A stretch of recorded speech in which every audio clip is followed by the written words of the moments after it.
Netcasts you love. From people you trust. This is Twit. Bandwidth for the Tech Guy is provided by Cashfly. CACHEFLY.com. Hi, this is Leo Laporte, and this is my Tech Guy podcast. This show originally aired on the Premier Radio Networks on Sunday, April 28th, 2013. This is episode 974. Enjoy. The Tech Guy podcast is brought to you by Hulu Plus. Watch as many TV shows as you want, anytime, anywhere on your devices, all streamed instantly to you. Visit huluplus.com/twit to start your free 2-week trial. huluplus.com/twit or visit twit.tv and click the Hulu Plus banner. And by Ring Central. We do everything in the cloud. That's why I love my cloud-based phone system from Ring Central. Zero startup costs, and Ring Central is $20 per month per user. Try it now with a 30-day risk-free trial, and when you buy one desk phone, you'll get a second phone free, up to 20 phones. Call 800-543-9980 or visit ringcentral.com and use the promo code TWIT. And by 99 Designs, the world's largest online graphic design marketplace. 99 Designs connects businesses seeking quality, affordable designs with a community of over 200,000 graphic designers. Visit 99designs.com/techguy to receive a free design consultation.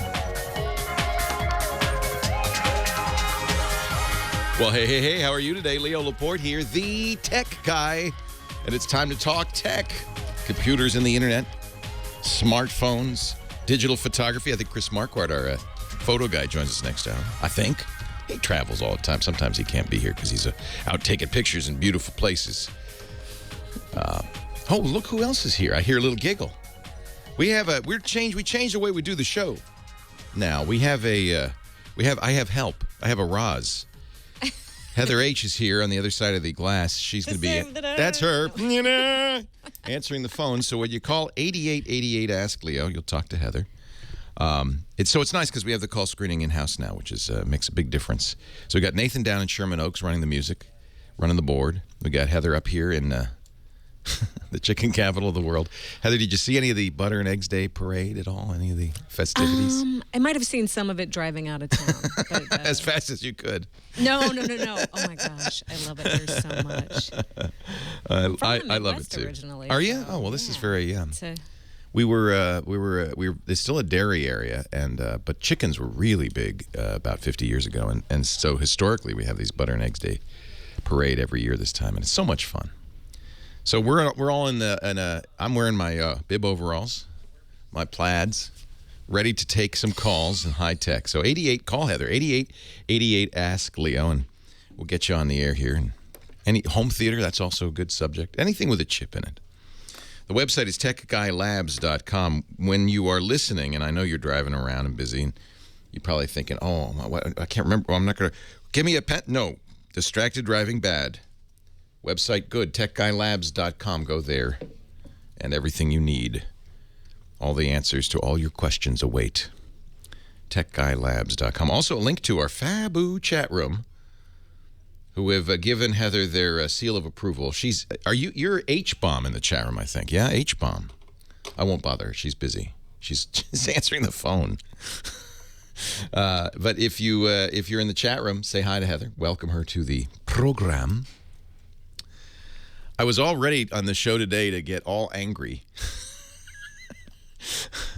I thought, I'm going to use the bully pulpit of this million-listener radio show to give somebody a hard time, but now I feel bad because it wasn't their fault. So what happened? My mom was visiting for the last month, and she left on Friday. I drove her to the airport, and I thought she had in her bag, she thought her laptop, her iPad, and she got, she went through she gets a wheelchair, so the wheelchair guy brought her to the conveyor belt, put her aside, said, I'll run your stuff through. She went through, she gets her stuff, she gets to the gate, she sits down, and her laptop and iPad are gone. And we thought, oh my gosh, they've gotten stolen. The TSA people were very nice. They were rewinding the video to see what happened. It was like, so she called me and I said, oh, I'm so sorry. Don't worry, we'll get you new ones. But the real scare was, Mom, when she came out here, she showed me where she keeps her passwords. It's on the desktop of her laptop in a file called, get this, passwords.doc. Hey, you can't lose it. But I'm thinking, I am a bad son. I'm a bad tech guy. She's backed up. And while she was here, I got her set up with LastPass. That's my favorite password vault. It's free. She has a smartphone. I set her up with a smartphone, a Galaxy Note 2 at the same time. So I said, now, Mom, from now on, don't make up passwords. We're going to make you one great password that's hard to guess but easy for you to kind of reconstruct. And I gave her a little mnemonic. We figured out a password that she could remember. Very, very complicated. I think it's 16 characters. But she can recreate it with a trick, a mnemonic trick. And I said, that's the only password you ever have to remember. Do not write it down. Do not. She started opening passwords.doc. I said, no, do not write it down. Remember it. You can recreate it. And I went through it a few times, and she said, okay, I got it. I said, from now on, you let the password vault generate the passwords. And you tell it, I want long, random, hard, just bizarro passwords, because you don't have to remember them anymore. See, this is the problem with passwords. This is why passwords don't work. People have said this for years. Either they're long and hard to remember, in which case you write them down somewhere, like on a Post-it note on the side of your screen. Or they're easy to remember and completely useless because any bad guy can by brute force, decipher it. And so what we really want is long, hard to decipher, random passwords that are hard to remember, but a way that we can put them in this vault and only have to remember one. So that's what the idea of LastPass is. There are other programs like it. There's an open source program called KeePass. There's a very popular commercial program, 1Password. You've probably seen RoboForm. There are quite a few of these, but my favorite is LastPass. So we got her started to put stuff in there, but I'm a bad son because before she left, I didn't say, oh, and by the way, you now need to shred, delete, and securely erase that passwords.doc. No, did I do that? No. Did I say, okay, Mom, let's encrypt your your hard drive. This is what I do. You should all do this too. Windows and Mac let you encrypt the hard drive so that only if you log in with your Windows or Mac password can you read the contents. So before she left, I should have said, okay, Mom, we're going to encrypt your hard drive. And now let's turn on I know it's a pain, but let's turn on the thing that when you wake up the computer, you have to enter a password. And let's make that a good, hard-to-guess password. Okay, Mom? Did I do that? No. I put her on the plane with an unlocked computer, with an unsecured hard drive, with a file named passwords.doc on the desktop. So I'm thinking all this as I'm driving home. Fortunately, when I got home, I looked in the trunk, and there was her laptop and an iPad. It had fallen out. So, crisis averted. I've learned my lesson, and I pass this along to you. Because I was going through in my mind, okay, what do I have to do now? And when I got home, first thing I did is before I checked the trunk and realized there was no crisis, I went and changed her Gmail password, because that's the key to the kingdom, isn't it? Because anybody can go to any site and say, send me my password, I forgot it, and it goes to her main mail account. So I changed her Gmail password immediately. Fortunately, I have the keys also to her LastPass. This is not a bad idea if there's somebody you really trust, a spouse, a parent, a really close friend that you really trust, to give them the keys to your LastPass. That way, there's somebody else who has the keys to the kingdom. So I went and I changed her Google password. Then I thought, oh man, and I went through and I'm going to have to change her bank. Going to have to change Amazon.com, all the places she's used her credit card. I'm going to have to go through all of these because the bad guys have them all now. Fortunately, before I did that, I had a brainstorm. I thought, I wonder, maybe, and I looked in the trunk and there it was. Very important to remember. What is going to happen if somebody gets your computer? What are they going to have? Is there a file on your computer that says passwords.doc? Really good idea to get it into something like LastPass. I see no reason not to use LastPass. It's free, and then for $1 a month you get LastPass Premium, which lets you have the same passwords on your smartphone everywhere. I have it everywhere. My iPad, my smartphone, my desktops, Windows and Mac, it's everywhere. And it's completely secure. Only I know that password. Only I can get in there, and everything else is stored in there. I do not have a Post-it note on the side of my screen. I do not have a document on my desktop. So we've talked about this before. I did the experiment with my mom because I thought if she can do it, then you can do it. Because she's 80 years old. I mean, she's fairly savvy. She has all this gear, but she's not a geek by any means. And she was able to figure it out. So you can too. And by the way, and I'm really pleased to say this, we're starting to see companies turn on two-factor authentication. Microsoft just did it. Google has been doing it for a while. Facebook does it. A lot of companies are starting to do it. Dropbox, Evernote. I hear Twitter's about to start it. What is that? That means that before you can use it on a new machine, it sends you a text message on your registered phone, the phone you have registered with that company, with a 6-digit code.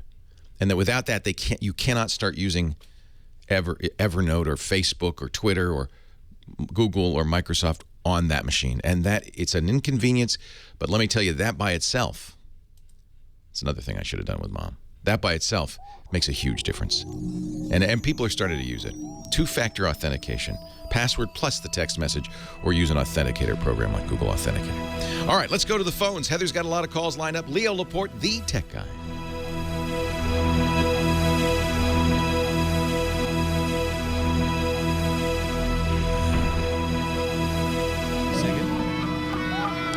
By the way, I didn't realize you had stayed up all night the night before. Thank you. I didn't realize how much work you put into this. Thank you. You've not had a chance to see what Heather's got going on out there. I'd like to show you sometime. It's pretty cool. Yeah, you rock. Thank you. So the hold button worked fine. All the tests we did, What? So, Wait a minute. It worked after I left? Yeah, and it probably was working. So there's a little tiny icon that shows up. Yeah. That tells you these are the possible lines. If there's more than one line, you can put on hold. And apparently, once it's in this state, you can put it on hold. So there's a little tiny icon that shows up, and hitting the hold icon, then selecting the button, the line number with the little icon, did put that line on hold. So I can't just. So if I've got line 1, which I'm going to have in a moment, and I press hold, it doesn't put him on hold by itself. I have to do something else. I hit line 1 again. That was working. Hold, hit line 1. Right. Well, we tried that though. Remember? Right. But now I know what to look for. Okay. That icon. We'll see. Yeah. Get ready. Do you want to maybe do this during the break and talk? Showcase amazing color brightness for brilliant image quality with today's high definition content. You can lean over my shoulder and want your movies to appear with show-stopping quality. Until I worked with Joe, I didn't know what I was looking for. But Joe was looking at it, and he couldn't figure it out either. I guess he couldn't see it very well. All right. Okay. I can't find the lid to get consistent, true to life color. Oh, somebody stole my lid. Well, I'm still looking. It looks like That's fine. I can do it without a lid. Or just put it in a mug. and, Check out the new 3020 and 5020 Ultra Black 2D and 3D. I wouldn't mind some coffee. Thank you. These projectors are still the only way to get Sure, truly viruses are okay. Want a show on disinfecting a virus or something, because it's a bit of a complicated thing, but it's always the same. So one per show. Man, you have a lot of flair today. You are flared up. Flared, flare. I know, but it's cold here right now, and then it's really weird here because it gets hot and cold. It's not as cold as the city, though. The city is so cold. You're moving up here. We're going to get you more work. We're going to get you more to do. How do you feel about chickens? I've always wanted fresh eggs.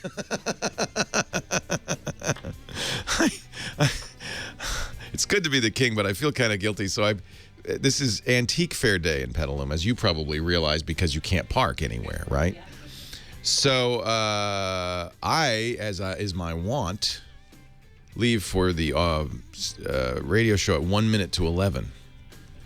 5 minutes before I'm on the air. And I pull up and I go, ooh, this is going to be a problem. Because there's nowhere to park. The nearest parking is, a quarter of a mile away. So I just pulled up in front, put on the blinkers, came in here, said, who could drive a stick? And Burke's got the Mustang. I may not see it again, but hey.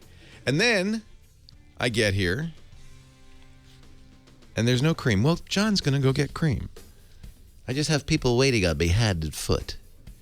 And now I want eggs, fresh eggs every morning.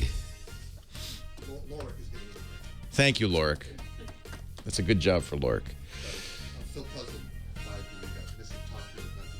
Oh, it's somewhere. Something's missing from. Oh, somebody. My son Henry had a barbecue at my house last night. I got out of there, and he had a bar. But it was nice. The dishes were done when I got home. I was pleased. But somebody stole my Slap Ya Mama. That's my seasoning salt from New Orleans. I couldn't. I searched the house. Somebody. Oh, and you know what else I think got stolen, which I'm really sad about? The challenge coin I got from the Homeland Security. It was. I know where it was sitting, and it's not there. I'm just hoping they played with it and did put it somewhere. It's missing though. That's all right. He did use a big green egg, Dr. Mom. I bought him 20 drumsticks and barbecue sauce, and they made barbecue. But they didn't shut it off at the end, so it burned all the coals through. That's all right. That's a minor thing. Life's been good to me so far.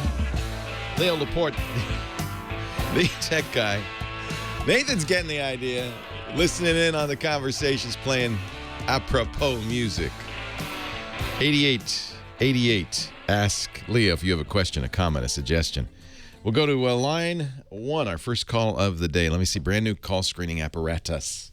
Thanks, by the way, to the folks at Telos, especially Joe Talbot, who's been pulling long hours, along with my studio manager, John Slanina, to get this thing working in the nick of time. And it's awesome, this Telos VX. And now when you call 8888 Ask Leo, it actually rings in the Tech Guy Labs. Phone's been ringing all week. I don't understand. Okay, let me push the button. Greg Burbank, Leo Laporte, the tech guy. Hi, Greg. Hi, Leo. Normally I listen to you in the car, so I don't have a chance to write anything down. Good. But lately, I've been having problems with viruses in my computer, which it's a normal thing for me. I get viruses, things crash. What are you doing that you get viruses so much? I don't know. I go here. I get a virus when I go to Facebook and all the rest. No, well, you got to be. There's something going on because it's not normal to get viruses, and it sounds like you've made that the new normal. It's not normal. It's also. Well, I normally take it down, and he cleans the computer and reloads it and stuff. But I was wondering. So you got a good tech guy who cleans it up. Are you sure he's getting them all? Maybe it's the same virus is coming back each time. I don't know. Can All you suggest a PC cleaner to me? No, there's no PC cleaner. First of all, okay, behavior is so important. Behavior is everything. You should have a good antivirus. You know our advertiser Nod32. I certainly would recommend that. But this is a debate I get in with these guys down at the corner, the tech guys at the corner who, lowercase tech guys who will clean the computer.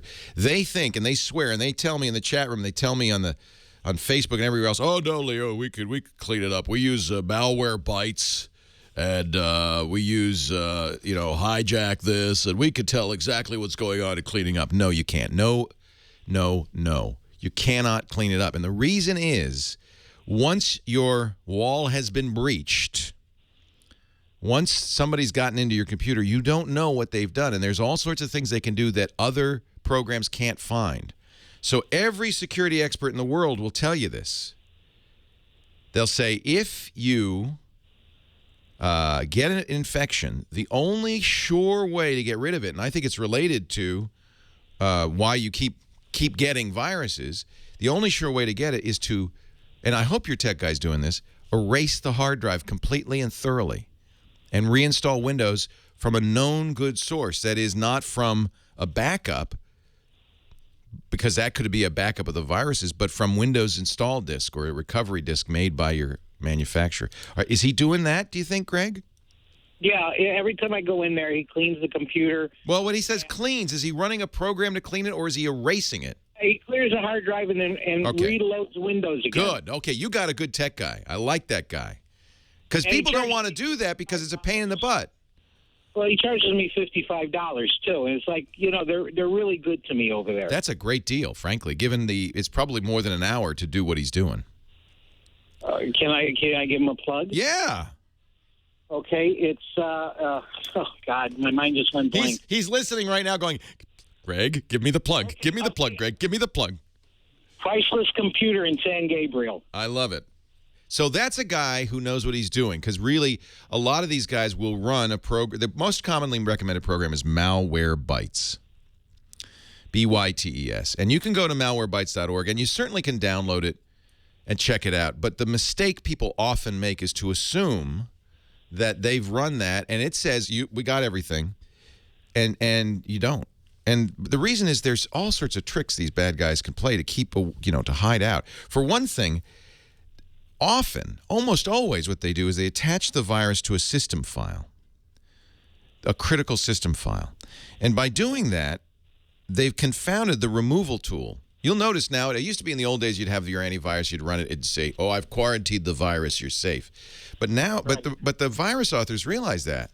So what they've done is they attach themselves to system files. You quarantine that system file, you have a computer that doesn't work anymore, it won't boot. So you can't disinfect them. You can't remove them. So basically, I'm going to have them go and clean my computer again. Yeah, there's nothing really... Well, you could learn to do it, I guess. I'm worried about why you keep getting viruses, Greg. That's not normal. Well, I go here and I go there, and... but that's the problem. Here's okay. It's there that's the problem. Don't go there. I went to YouTube one time and got a virus. No, you had the virus, and then...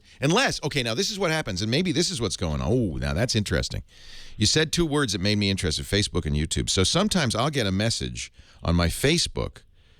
By the way, this message looks like it's coming from a friend, but it's actually coming from a friend who's been hacked.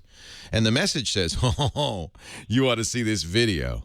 Sometimes if they're really sneaky, they say, oh, you won't believe what you did last night. Fortunately, I have the video. Now, at that point, you freak out. What did last night? I was home, wasn't I? Oh, my gosh, what does he have? And you click that link real fast. And what do you get? You get a page that looks like YouTube, but that says, by the way, notice I said looks like YouTube. That's easy. And says, oh, you need to update your flash. Does this sound... Oh, Jesus, I just This sounds familiar, doesn't it? I got it. Oh, man. You need to update your flash. See, what a bad guy has to do to infect you is either get you or get the computer to run a program on his behalf. I just did that last night, and then later on in the evening, it said the same thing over again. Yeah, and by the way...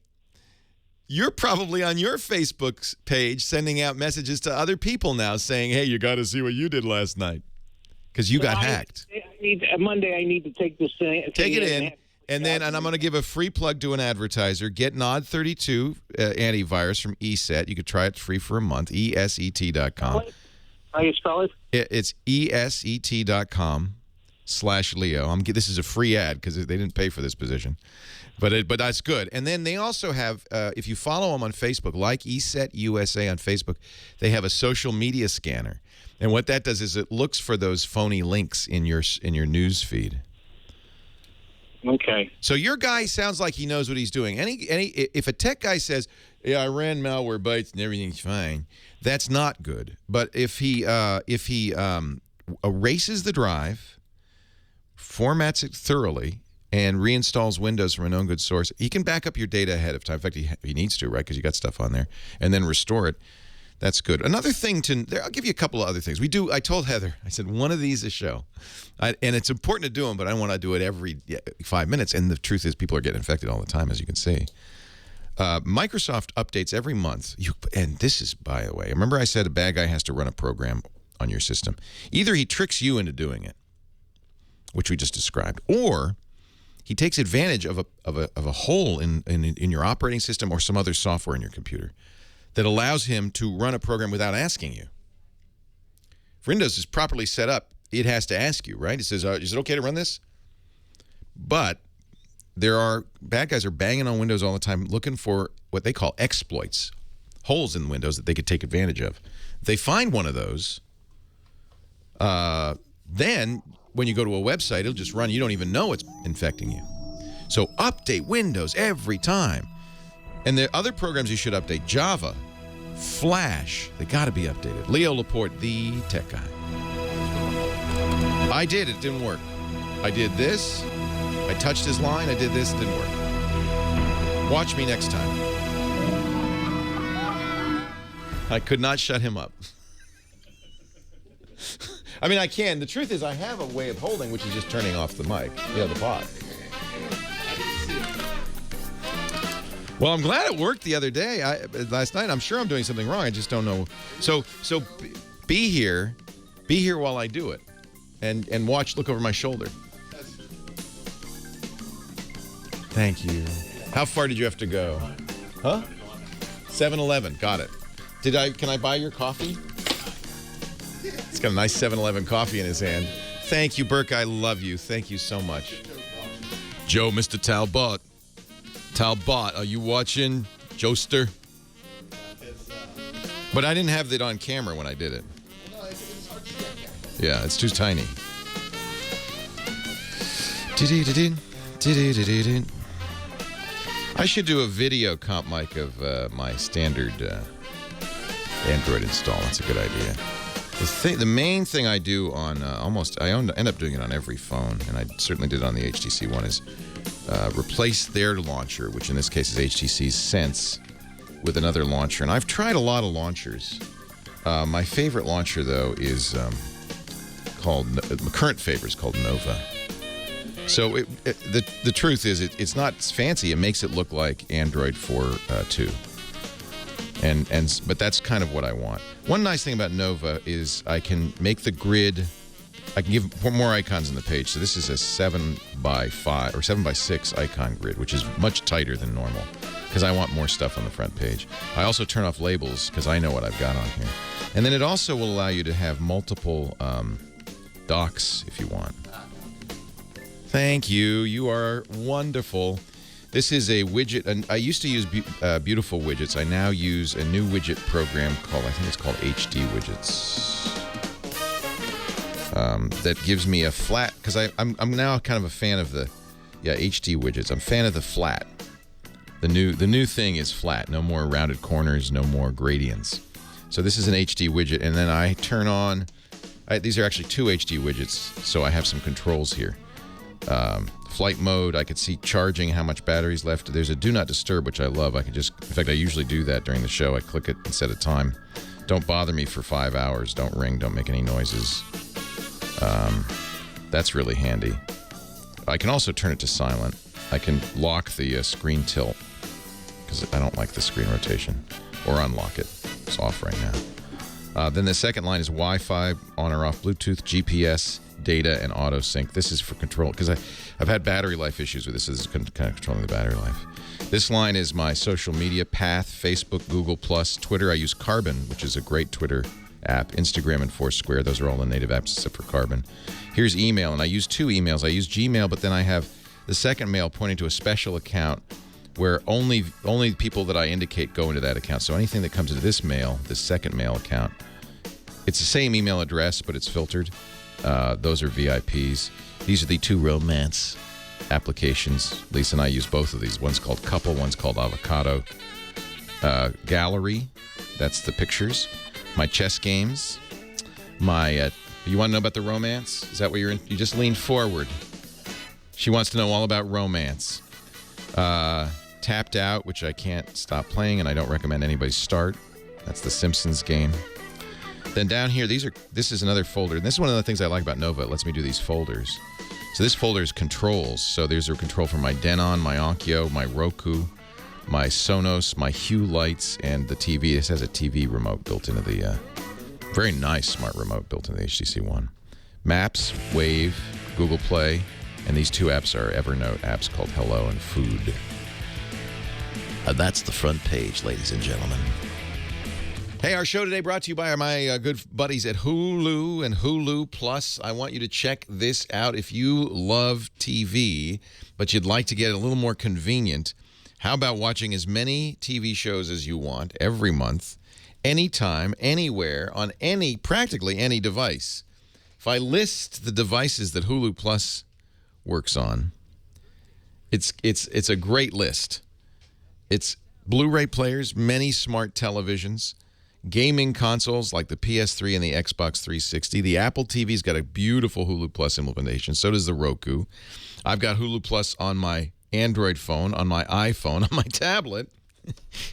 And you know, when you start watching a show on Hulu Plus, and you pause, you can pick it up right where you left off anywhere. Lots of content too. The Daily Show, the Colbert Report. I watch the Daily Show regularly on there. Law and Order, The Office. They've got older shows like Firefly, Twilight Zone. I watch The Family Guy. If I ever want to laugh, I just fire up The Family Guy. Do you ever stay up late and watch Saturday Night Live? I don't. I don't have to. Or Fallon, or Jay. I just watch the best of. Even Ellen on Hulu Plus. You're gonna love Hulu Plus. We've got a special deal for you. Go to huluplus.com. That's an unusual URL, so pay attention. It's not just hulu.com. It's huluplus.com /twit. You get 2 weeks free instead of 1. Or you can go to our website, twit.tv, click the Hulu Plus banner. ABC, Fox, the CW. You got to watch it. HuluPlus.com/twit. We hope you enjoy watching instantly with Hulu Plus, and we thank them for their support of the Tech Guy podcast. Leo Laporte, the Tech Guy. Peter is in Brooklyn. Our next call of the...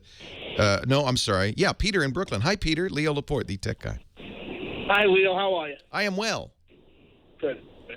I have a question. My father's 91 years old. I recently got him an Apple TV. Wow. And, yeah. That's great. He has trouble switching inputs, though. I've tried, like the Logitech Harmony ones where they just push one button and it switches.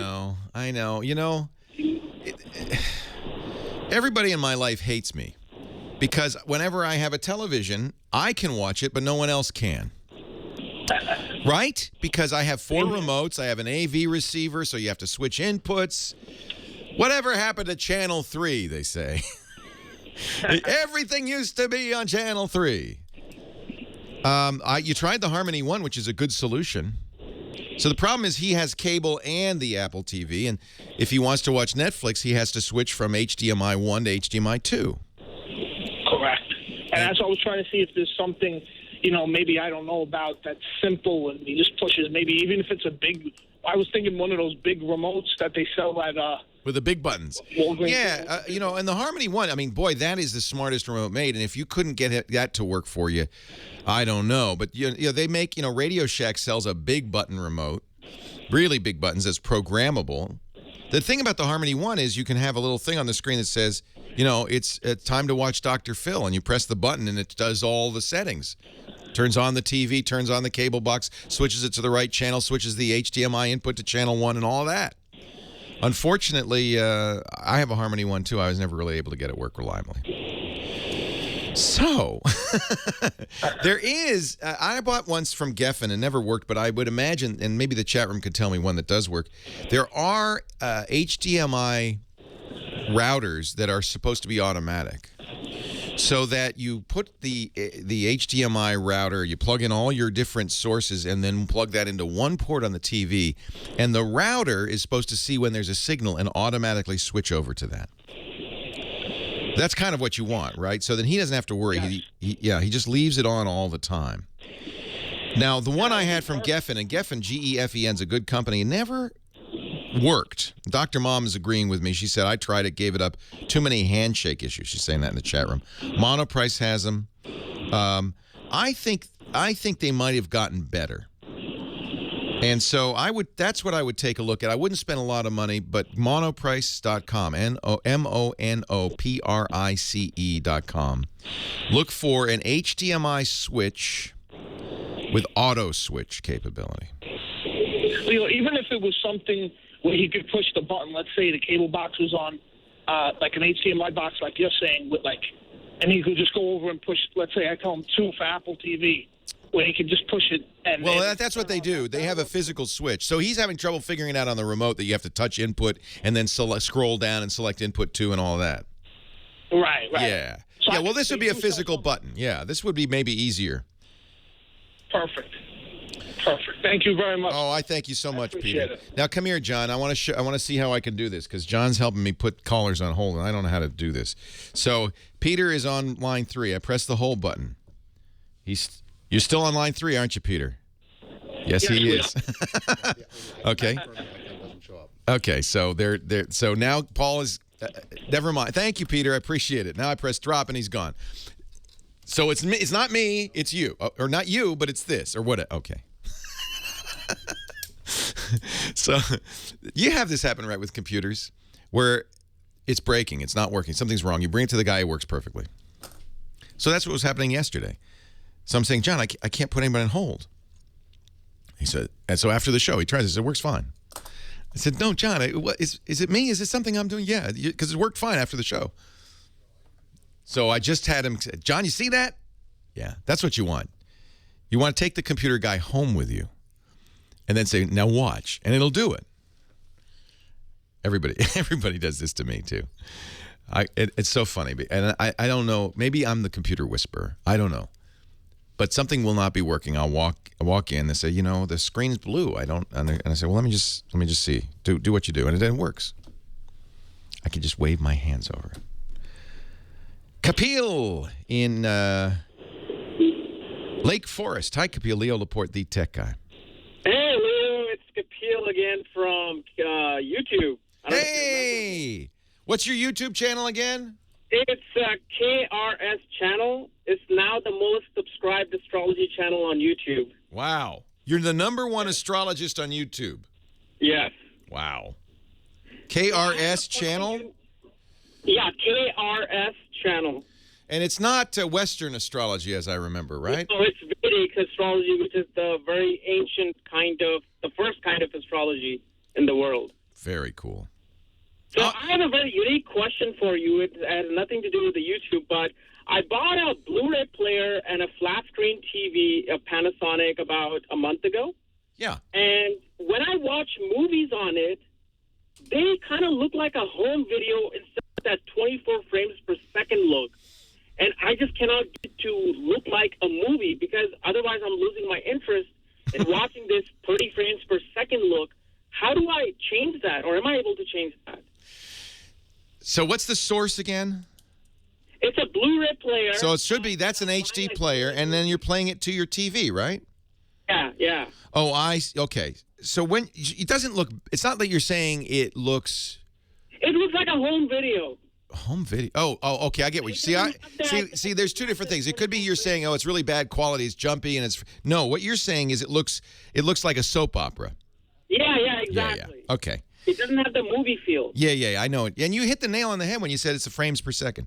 So you have an LCD TV. Sometimes they're labeled LED because that's the kind of backlit. So a modern LCD TV does something, and they have different names depending on the manufacturer, but they have higher frame rate, 120 hertz, or even sometimes 240 hertz. That's 240 frames a second.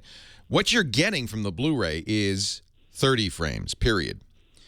But the problem with LCD TVs is that they're slow. They call it response time. So the response time is the amount of time it takes from a single dot, a pixel on the screen, to go from all the way off to all the way on to all the way off again. On a tube TV, that response time is effectively 0. It's instant. On a plasma, it's effectively 0. It's instant. On an LCD, it's a number of milliseconds. Used to be quite a few. It used to be like 20 milliseconds. They've got it down now to 6 to 9 milliseconds. But it's still not instant. Now, what does that mean? It means there's a blurring effect if something's fast. If there's action or you're watching sports, it's not crisp. It starts to look a little bit smudged.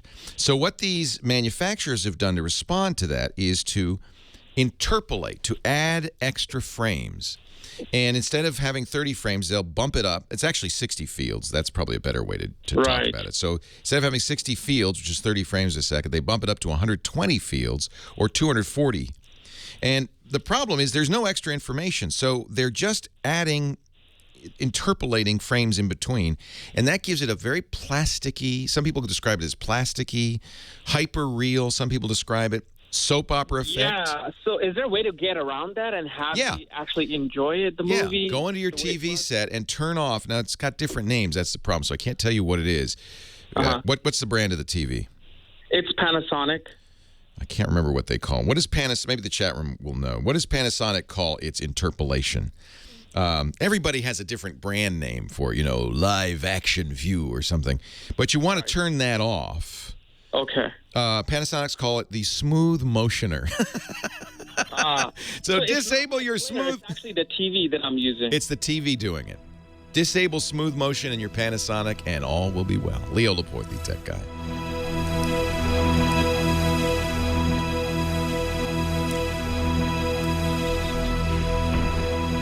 So you have a fix? Yeah. Oh, it's talent mode. Something. It's not. Maybe it's because I'm in talent mode. No, you need to be in talent mode. Oh, I am in talent mode. See, but you should maybe be the only one in talent mode. Oh, you think there's another one in talent mode? We have competing talent modes. We don't know yet until you do the test. Okay, so I'll try it with the next one. If that's the fix. The truth is, and I just have to get used to it. Potting them out is fine. Yeah, but that's not what you want to have. I mean, Actually, it is. It's actually probably better because then I can bring them up and down very easily, and they don't hear the chime. So, they hear the chime if you took them off hold and back? Yeah, they hear the chime. Yeah. So probably the best thing to do is this anyway. But I want to see if it works. Yeah, we'd like to get it to work. Oh, are you peckish at this point? Are you ready for lunch? I am not, but I think it's a good time if anybody's going to go to Petaluma Market and see what there is. Let me check the menu. Today is April 28th. You see, it is not good to be the king or what? And they have Boston clam chowder, Thai chicken curry, corned beef, and cabbage. I'd like a large Thai chicken curry soup. All right. Thank you, sir. Send Lorik out. No. Thank you, John. Do we have Chris Marquardt today? I don't know. So who's Chris? Are you Chris? You're Chris. So you're Charles, and where's your wife? She left. She's sitting. Oh, I'm so sorry. We've paired you up with Chris. How confusing is that? So, and what's your name? Jody. So, Charles and Jody are from Fort Worth. Nice to meet you. And you. Thank you. You've actually been on TV before. Oh, you're a television broadcaster. I'm the reporter that put you on Nightly News a couple weeks ago. You're the guy. Thank you. Thank you. This is and here's Charles Hadlock from Fort Worth, Texas. He's an NBC News reporter and producer for Nightly. And he's the guy who put me on Nightly when they were talking about that. Yeah, thank you. That's awesome. Nice to meet you, Charles. So what is your normal, what is your beat? Do you have a beat? General assignment. How fun. Yeah, I thought you probably went to Waco for that. Yeah. How fun. How long you been doing that? Been with NBC about 8 years. That's neat. That's great. You're in the big shoe. And you worked in TV too, I can tell. That's funny. Well, I'm so happy. It's nice to meet you. Are you guys on vacation or are you up for work? Fun. That's great. And you got out of the business? Smart woman? Yeah. Very smart. I lived in D.C. area for a long time. I worked in a think tank. Oh, how fun. Which one? It's a small one. Okay. Enterprise Institute. It's like Cool. Decatur. Right. And I got one of my classmates moving on tech TV. Oh, that's neat. This was years ago. Oh, that's great. How fun. So it looks like Chris Marquardt will be on here. Good. He's in chat. Oh, he's in chat. Hi, Chris. Thank you. And Chris, where are you from? Oh, great. And you're up on vacation or? Up for work. Cool. What are you doing? Cool. How neat. We have the best listeners. I mean, it's just great. The variety and it's so fun. That's fun. Well, nice to meet you. So you do, it's mostly trauma then, huh? Yeah, it'll be a side thing for me. I work for the fire department. Right, right. We have a lot of firefighters. I guess there's a lot of downtime, and so they got to listen to podcasts. Yeah, exactly. And there's a lot of tech. That's right. It's perfect, isn't it? Well, it's so nice to meet you. Thank you all for being here. It's a good day to be here. The antique show, no parking. Do I have a billboard? No, sir. All right. Leo Laporte, the tech guy. 8888. Ask Leo. Yeah. That's the number if you have a question, a comment, a suggestion. We're talking high tech, anything with a chip in it. I'm very liberal in that regard. It could be anything with a chip in it. Well, not anything. Okay, I'm not that liberal. No microwave ovens, please. Thomas, Boston, Leo Laporte, the tech guy. Hi, Thomas. Oh, got to push the button. Go ahead, Thomas. Hi, Leo. How are you? I'm great. Welcome. It's good to talk to you again. I called around a year ago. I talked about my Pokemon podcast. How's that going? Well, unfortunately, being a college student, too busy, couldn't continue it, so I stopped doing it, unfortunately. But it was a very fun run, and I learned a lot. So good. And maybe when you graduate, what are you studying? I'm a communication major with a concentration in broadcasting. I guess then that's good learning experience. Well, exactly. Yeah, it's one of the things I love about podcasting is, when I was starting out in broadcasting, it was hard work to find a station that would put me on the air because I wasn't very good. But podcasting, anybody can do it, and so you can really get a lot of experience on your own. Yeah, exactly, and that's why I'm doing it, and it's been a fun run. And the reason why I'm calling, before I forget, I love your shows and everything on the Twit network and the Twit app on my phone. Just I admire you a lot, and I learn a lot from you and listening to you, and try to incorporate your kind of style into my broadcasting style, so on and so forth. Thank you. But what I wanted to get at is so I'm a college student here, and as a junior, I had to looking for internships and stuff, and so I'm interning next semester for my college as being a social media marketing intern. And I went to them and I said, look, this is what I can do. I am a podcaster. Let me do a podcast for your school because you guys don't have a podcast feed yet. Love it. And I will go ahead and go around campus and interview teachers and promote the school and have a fun time doing it, and also learning, because that's what I do in my my Pokemon podcast. Brilliant. And yeah, exactly. And they're going to pay me for it. So yeah, right on. It's fun and it pays. So I mean, it's not even a job. It's for me anyway. It's a fun time. This is the new world. You're really taking advantage of the new world order in terms of digital technology, making your own job. And I think a lot of kids coming out of college are going to have to do that. Frankly. Yeah. Yeah, and so now that I'm going to be doing this podcast, and I talked to at a meeting last week, I need suggestions on good audio equipment to do a podcast in terms of portable audio equipment. I have a Yeti microphone now that I do at my desk. I just record voiceovers and stuff on my Toshiba laptop, but I need suggestions on something where I can take something portable and also want it to be more professional as well. So some good microphones.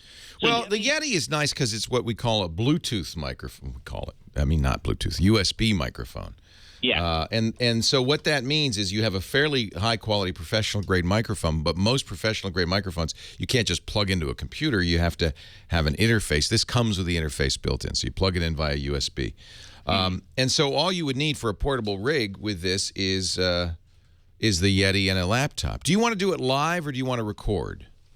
I want to record, and then I will upload it to the feed. So it's not going to be live. All right. Well, then that makes it a lot easier. In fact, a lot more portable. Now, here's the irony of this. A lot of times, professional to people who are not in the know means lots of gear. Yeah. An elaborate setup. And in fact, I know professional photographers, shooters, cameramen, who for years carried 75-pound beta cams. Of course, now they can carry a little handheld camera, but they won't because they say, well, we don't look like a news crew. We're holding a little tiny camera. So they still have to carry a 75-pound camera around. But let me show you what I would recommend.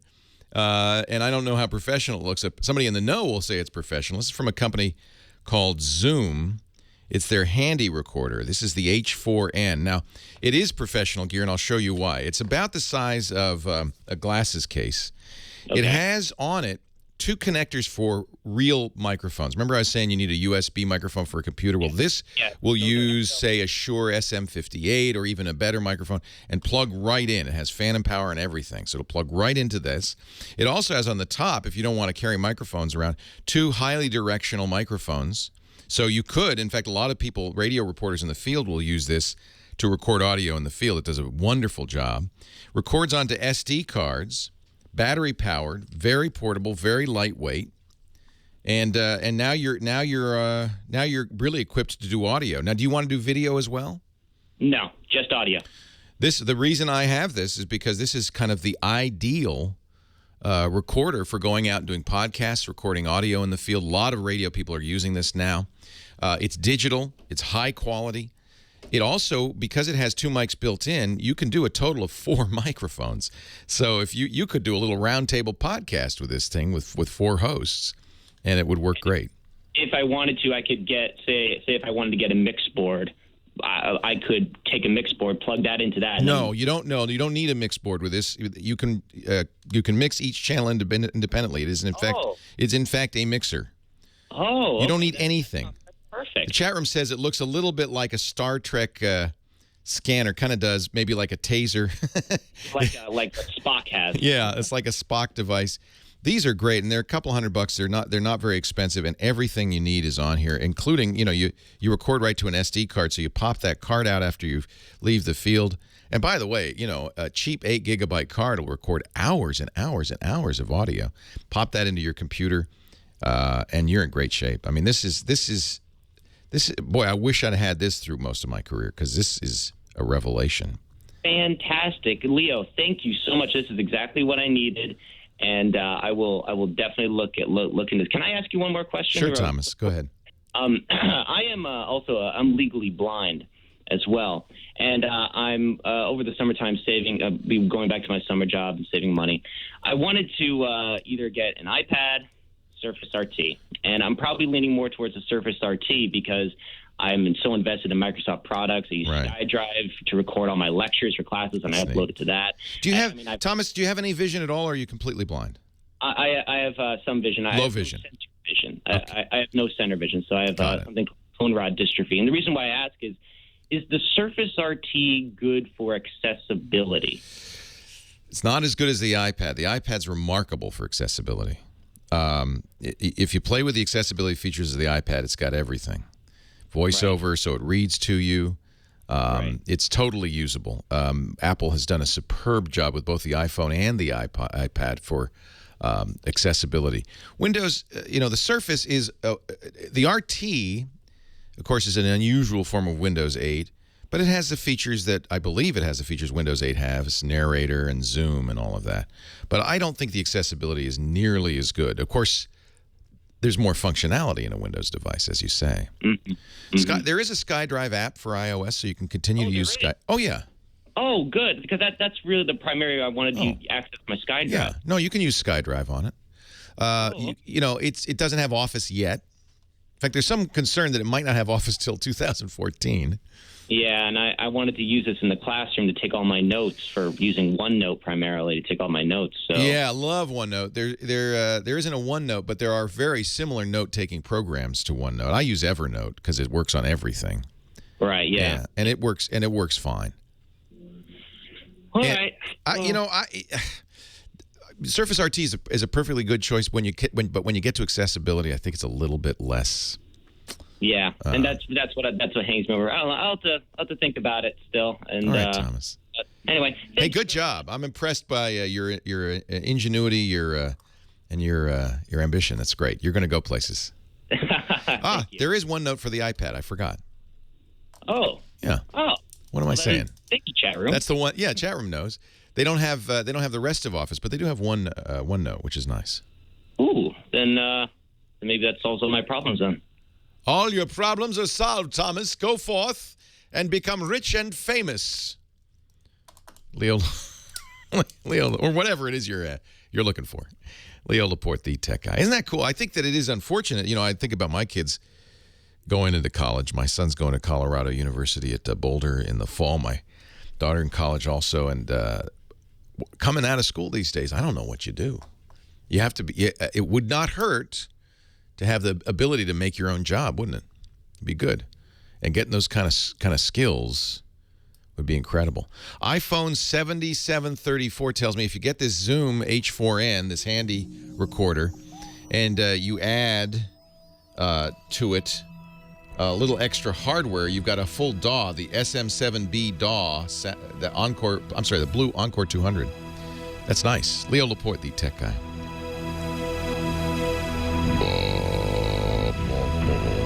Did not work. Well, I didn't try the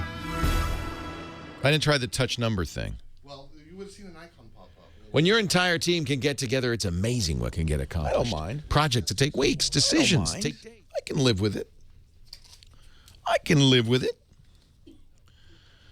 Yeah, it was great to see you, Metro Scenes. Thanks for coming out. It was a lot of fun. Petaluma is a very sweet town. You should have come during Butter and Eggs Day, though. We're having a garage sale over at the Round Table of my old crap. You know what you're not going to find in that garage sale of my old crap? You're not going to find a PBX in the basement. Because we never got one, because we use a cloud-based phone system. When we moved to the brick house, we had to put a phone system in. It's kind of interesting. I'm such a not a businessman. I made my in the old place. I made my employees use their own phones, their cell phones. If you got phones, use them. But I was told that no, if you move to the new studio, you probably should get a phone system. And that's when I thought, oh no, that's the PBX in the basement, right? That's when I have to talk to the phone company. I don't want to do that. Russell, our IT guy, said, no, you don't. It's an IT problem, not a phone problem, and I can help you solve it. I've installed Ring Central in a lot of clients. So we took a look at it, and we're very, very happy. It's cloud-based. That means they do it all in the cloud. It's so easy to set up. You just plug in the phone, and it works. You can program it via a web page. Zero startup cost. You don't install PBX hardware. You don't have to maintain it. You can customize your call handling very easily. You know, things like there's a Ring Central smartphone app, so all of the phone calls can ring your desk phone, but also ring your smartphone. You can call people from your smartphone. We pay the bill because it's through a Ring Central app, and the phone number, the caller ID, is the business line. They even have business SMS now. You can send text messages to customers or colleagues from your business phone number from your smartphone. Incoming messages go to your smartphone. It's really kind of cool. As little as $20 per month per user. There's a lot I can talk about with Ring Central. I just don't have time. So go visit the website, get the guided demo, and a 30-day risk-free trial. Plus, when you buy one desk phone, you'll get a second phone free, up to a total of 20 phones. How do you like that? Call 800-543-9980, 800-543-9980, or go to ringcentral.com and use our promo code TWIT for 30 days free and, you know, free phones. ringcentral.com. I'm really, really happy with it. We use Ring Central like crazy now. It's been a very good solution for us. How many? Slingbox thanks you.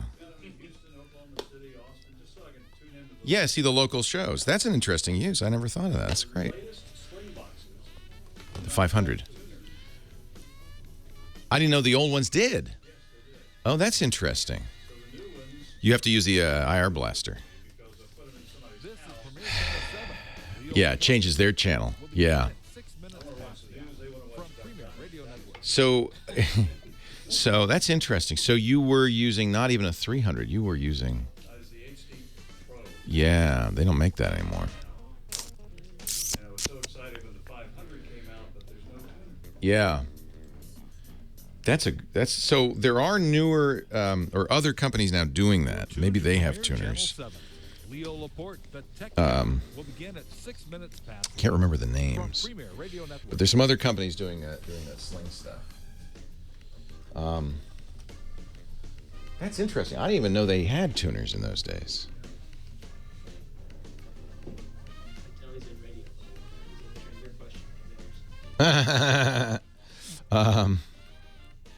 No, apparently, Zendrome, you cannot call Heather Roz.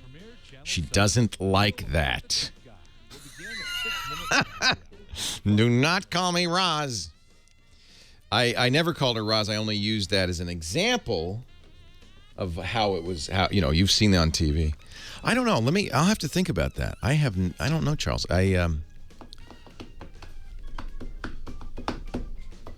So you kind of want something that just is going to take their cable signal so you can change it. Yeah, they use the IR blaster now and everything. There's probably a reason they do it. You know what's going to be great for you is when Aereo goes nationwide. Then you can have Aereo when it goes nationwide. That's going to solve your problem. They have sued and they've lost. And so now you saw that both CBS and Fox, FX said, well, that's fine. Or not FX, Fox said, we'll just go to cable. So we're not on open, free broadcast anymore. But they're no way in a million years they're going to do that. So, so is this what we use now for? This is a USB interface? Focusrite, huh? Instead of the M Audio, this is what we use now? So instead of M Audio, Burke says Focusrite. That's Alex Alex gave it to us, or? But that's what Heather's using now? And this has the lowest noise, the Scarlett. We should, how much are they, 150? We should probably send these out to the people, like, yeah, because Jeff has trouble with the M Audio all the time. Okay. Yeah, they're great. And Heather's set up with that, too. Why does she need it? To interface with the call screener. The call screener is a computer. This is to interface with the computer. Yeah, that's what I'm saying. I didn't realize the call screener was a computer. Yeah, cool. Cool. So everybody has to use this when they're using the Telos. Boy, I tell you, everything's gone digital. I'll tell you. Right. Oh, it has. That's nice. Yeah. Huh. Yeah, you need that because you get latency otherwise. That's cool. Scarlett. Good to know. Thank you. Good to know.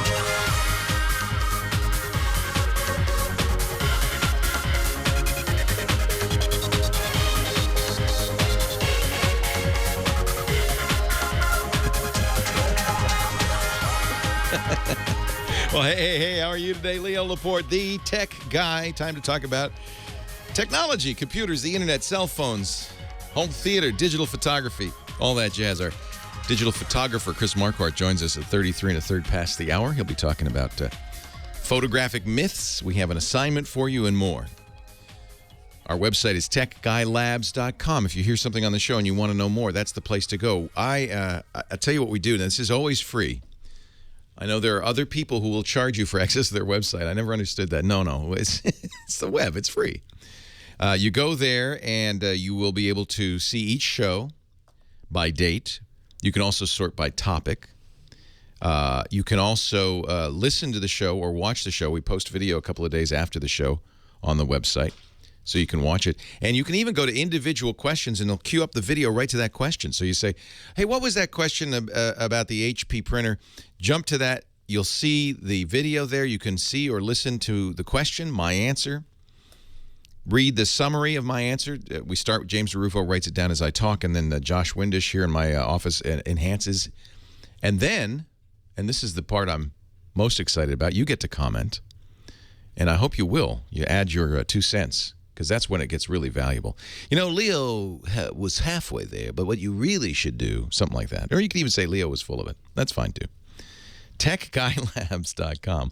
While you're there, you might want to check out our chat room. Also free.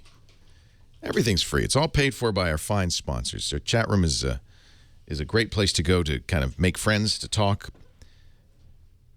But we already, Heather, the chat room is saying, give her her own show. What the what? You just got here. I think they like you. Yeah, she should have her own show. She should get off this show. This show is dragging her down. I got nothing to say. Heather H., our call screener. Who should I take for our first call of the hour? Let's take Dennis in Pomona. Dennis in... Just because I think dongle's a funny word. You could get me in trouble, you understand. Yes. Dennis, Pomona, Leo Laporte, the tech guy. Hi there. Hey, welcome. Actually, my name's Fennis, not Dennis. Fennis with an F? Yes. All right, no problem. Fennis sounds like Dennis. You probably get that a lot, but I'm glad you corrected me. Right. I have a Windows 7 laptop. You know, it runs Home Premium. It doesn't have built-in Bluetooth. I have stereo headphones, Bluetooth, that I want to, use on my laptop.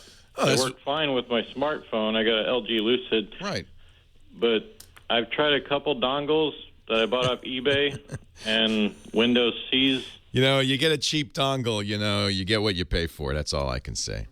Right. No. So what you need for stereo and what your phone has is so Bluetooth, the way Bluetooth works is there's different profiles for how you're using it. And the most common is the Bluetooth headset profile. That's for a phone, but it's very low quality. Because a phone doesn't need high quality audio. So a lot of times you'll see Bluetooth capability, but all it knows, all it understands is the headset. What you need is a profile called A2DP. That's the stereo high-quality Bluetooth profile, A2DP. It stands for Advanced Audio, that's the distribution profile. Okay. So when you're getting a dongle, it may not have A2DP built into it. You got to make sure you get one. That's because it's going to be more expensive. So version 2.0, 2.1, 3.0, 4.0. Well, the highest version of Bluetooth you can because that your devices can support because it gets faster. So the current Bluetooth is 4, but I would say 3 or 4 would be what you'd want. But they don't necessarily have A2DP. But that doesn't tell you that it has that profile. So you want it to. It'll say supports stereo audio or supports A2DP or something like that. It'll give you an indicator that in some way it does what you want it to do. A2DP. You know, I've purchased a few Bluetooth dongles in my time, and they're cheap. They're not great. I think you're probably better off. Well, let's see. If the laptop doesn't support it, most laptops do, I think. You want to listen to stereo audio out of your laptop. I'm surprised it doesn't have Bluetooth built in, but an older laptop might not. And Web4510 in our chat room, this is the other reason I love our chat room, suggests something from Amazon. Yeah, it says it does A2DP specifically on it. That's cool. So, and it's cheap. It's £2.49. Why? What is that? $100? I don't know. But it's tiny. It's kind of cool. It plugs into the USB. It's a little tiny little thing. It's called Gray Mobiles. And you see right there in the description, A2DP wireless stereo music transfer support. The world's smallest Bluetooth dongle. So we just have to find that in the U.S. Amazon store, and we're set. I guess you could buy this. That's interesting. I guess you could buy this from the UK. It just might take a while getting here. The Sue says, it's like $5, Leo. I know. I'm joking. I don't understand fern money. That's all. Thanks for the call. Appreciate it. Let's go to Gil in Whittier. Gil, Leo Laporte, the tech guy. Hi, Leo. How are you? I'm well, Gil. How are you? Just fine. Calling again with another situation. I think I'm at a crossroad with my older Dell computer. It's a Dimension 4600i. And I recently had a friend reinstall XP for me. And I really can't run two programs at the same time. Let's say I run Firefox and iTunes. iTunes will start skipping like crazy. Wow. They're updated to I'm just thinking, should I be looking at getting another computer? Or is there anything else I might have overlooked, or should I reinstall again and try it again? You know, a computer should handle more than one program at a time. Tell me a little bit about this computer. How old is it? Oh, gosh, looking about 7 years maybe. And it's a what kind of chip in there? I couldn't tell. Oh, it's a P4, 2.8 gigahertz. It is pretty old. Is it maybe it needs to be replaced? Maybe the new technology is. I know Firefox uses an awful lot of memory. That's the problem, and so probably in that computer, given its age, you don't have a lot of memory in there. Right. You might have a gigabyte or two. One thing you could try to do is put more memory in it, not more than 4 gigs. Memory's cheap. I hate to see you spend money though. Perfectly. Yeah. Yeah, on an old computer. No problem with that. Yeah. Go to Kingston.com or Crucial.com. They have memory finders on their front page of the website, Kingston or Crucial.com. And you can enter in that Dell Dimension 4600, and it'll tell you what kind of memory, if they still sell it, it's been a while, so that you get the right kind. But I'm thinking, you spend $80 on that computer putting more memory in, it's probably not. It might be other issues are going on, things like that. In fact, BurnTech points out it might not support 4 gigs, but that's the point of going to Kingston or Crucial. They'll know what it can support, how much it can handle. But I think memory is the issue. It's not speed. It's a fast enough computer to do that. We did that in the old days. We'd run Firefox and iTunes at the same time. But I think it's more that it can't handle the memory that Firefox requires. Firefox is quite the pig. And do, by the way, use the latest version of Firefox always. They've improved that considerably. Mike, Portland, Maine. Leo Laporte, the tech guy. Hi, Mike. Hi, Leo. I'm hoping you can help me out. You did already. A few weeks ago, you may recall, I asked you to help me find a new carrier because I'm a Luddite with an old Razor V3. And then how did that work? Did you get a new carrier? Well, I at least got I decided on Straight Talk with the AT&T SIM card, and I ordered that. That was hard to find. It's an issue because you're in Maine where it's a little hard to get good cell service, frankly. It's very, very difficult. So anyway, now I need to find an unlocked GSM phone. And I want you to tell me, hopefully, what would be a good one that I can hang on to for a few years, because I do hang on to them for a while, and maybe where to get it. I'll tell you a couple of places. I would go to AmazonWireless.com. They have, so what you want is, and if you go to Amazon Wireless, you'll see both locked and unlocked. You'll see phones that are tied to a carrier and phones that aren't. And I think not a bad idea to pay a little more. You're not going to get the subsidy, but you have more flexibility. I'll talk a little more about this when we come back. Leo Laporte, the tech guy, and give you a recommendation.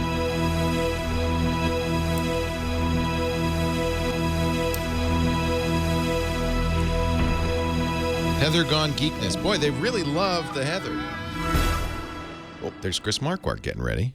We won't spy. Hey, let's face it. We're all trying to save money these days. We're all trying to find the best value. Heather, they love the Heather. I don't know. Ontario? You've become a famous person already. Yeah. Okay. 2 shows in. into that airport. And she's a celebrity. Great. Hang on a second. 2 shows in, and there people are saying, release the Heather. Don't Kraken. Oh, you don't want to go there. Release the Heather. In his house. I used to work at as you recall from looking at my resume, a Churban station. I love that. And that's What's what people Churban? say, Heather Hammond's in the house. In the house. What's the matter? iMac. What about it? 2-shot. Oh, yeah, I know. I've been moving around. That's fine. I don't mind. Oh, it is a little. This is reflective. Header H is in the house. OMFG. HHH. Header in the house. A big tour group. Who are they? Where are they from?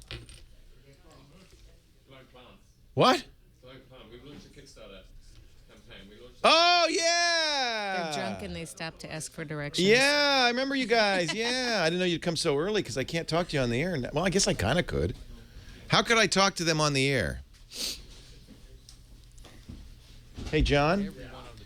How could I get the Glowing Palms people on the air? I can't do it in here. If we sat them at the table, could I talk to them? Or is that too hard? I don't have a second mic in here anymore. I would have to move faders or change faders to It's kind of cool what they're doing. They got a Kickstarter campaign to make palm trees that glow. Oh, wow. Huh? Yeah, well, I thought maybe I'll do it on the tech guy since they're here. What's the, is it glowing? Should I search for glowing palm on Kickstarter? Glowing plant. Oh, there it is. Natural lighting with no electricity. Oh, you already got funded.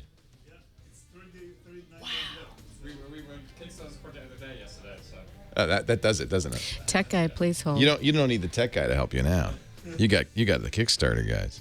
So you want to do it maybe the first segment next hour, or just about we can change the data around and change the inputs around and then change them back. You know. I hate to do that to you. It's so rare that we have another person on. They could sit at Heather's seat. Yeah, call in via Skype. They could just knock Heather out of her seat for a minute, and once she's got a full board, and just sit there. Yeah. Okay.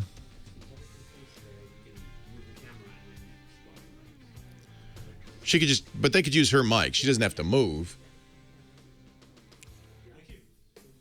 Yeah. So. It comes from the genome calculator that you were doing, right? Compiler. But you're actually going to make these plants?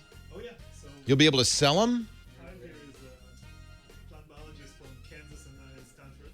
So are you taking? Well, we'll ask on there. But you're taking DNA from some glowing creature, a firefly or something. Yeah, making it synthetically. DNA laser printing. Yeah, I know. We talked about the DNA laser printer. It's from a fish. Bacteria. Bacteria. But no, come on, it's not going to be that bright. That's real. That's a real picture. Oh, you already made it? No, they did that one in 1984.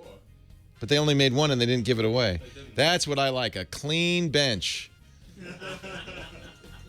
Awesome. All right, well, we're going to get you set up in a bit. Okay? Thank you. Leo Laporte, the tech guy. 8888. Ask Leo. Chris Marquardt, our photo guy, coming up in about 15 minutes. Also coming up, okay, get ready for this. You know, we talk a lot about information technology on the show. It is, you know, started out as a computer show back in 1991. Yeah, that sounds like a joke when I say it, but it's true.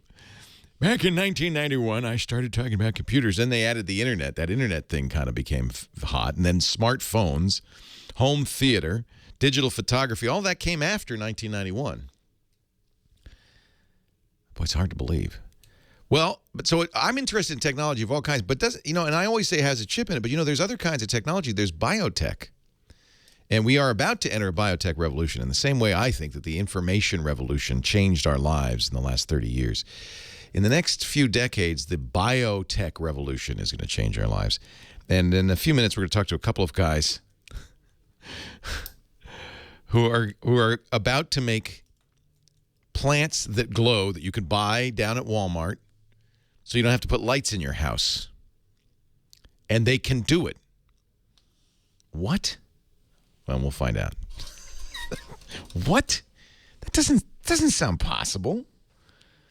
So Mike in Portland has a cell phone question. He wants to buy an unlocked phone. Let me explain what locked and unlocked is before we get too much farther down the road. When you buy a phone in the U.S., almost always you buy a phone that's subsidized by the carrier. That's why they're $200 or less. Because a smartphone these days, you know, the actual cost $500, $600, $700, $800 in some cases. They're very expensive. But what happens is the carrier locks you in, right, to a 2-year contract. AT&T or Sprint or Verizon or T-Mobile. Well, actually, T-Mobile doesn't do it anymore. Well, they do, but they do it in a weird way. But the other three say, yeah, we'll give you a phone cheap, but you got to be a customer for 3 or 2 years. That way we make our money back. They're subsidized. But because they're subsidized, they're also locked down to the carrier. If you buy a phone from AT&T, you can't just take the chip out of it. It's got a little SIM chip, they call it, that tells the phone what your phone number is, who owns it. You know, it's your account is on that chip. You can't just pop it into another phone or pop another carrier's chip into that phone. It's locked down. You can't unlock phones. And in fact, AT&T says they will unlock phones. And there are reasons you might want to. Let's say you're traveling to Europe and you'd want to have inexpensive phone service in Italy. You can, when you get to Italy, buy a SIM chip, an Italian SIM chip, gives you an Italian phone number, put it in that phone. If the phone's locked, it won't work. But if AT&T, before you go to AT&T and they say, well, your account's in good standing, so we'll unlock that phone, you can go to Italy. So AT&T says we will unlock phones. Some carriers will and some carriers won't. Sometimes they'll charge you, sometimes they won't. But really, the best idea is to, if you're going to travel or you just want the flexibilities, to buy an unlocked phone. It won't be subsidized. You'll pay the full freight. But then you can put anybody's chip in it. Now, there are only 2 GSM carriers in the U.S., AT&T and T-Mobile. Sprint and Verizon don't use SIM chips. It doesn't work. Around the rest of the world, though, almost everybody uses SIM chips. They're almost all GSM carriers. So this is primarily for people who want to travel. So Mike wants to buy a phone. Is it because you travel, Mike? Is that why? Am I still on? Can you hear me? Yeah, I hear you. Oh, okay. I wasn't sure because I can hear Heather answering calls in the background. Oh, she's noisy. Really? Wait a minute. That's interesting. You can hear Heather, huh? Yes, I can hear Heather answering calls in the background and telling people that they need to wait or they may not be able to get on this week. Well, I wonder why that is. We're working it out still. Okay, well, I thought I'd let you know. But thank you. No, I appreciate that. We're just, we're getting the wiring straight. There's obviously a little mess up somewhere. So, but you want an unlocked phone because you want to travel? Is that why? No, because I'm going to get service through Straight Talk, and I got an AT&T SIM card with Straight Talk, and their phones, they really don't have a lot of selection in telephones, and I'm going to keep it for a while, and I know they don't have 4G, but eventually they will, and I'd like to get something that I can hang on to for a few years. Okay, so you want 4G, then one of the phones in the chat room was all hot about getting a Nexus 4 because it's $300. It's inexpensive. It's a pure Google experience.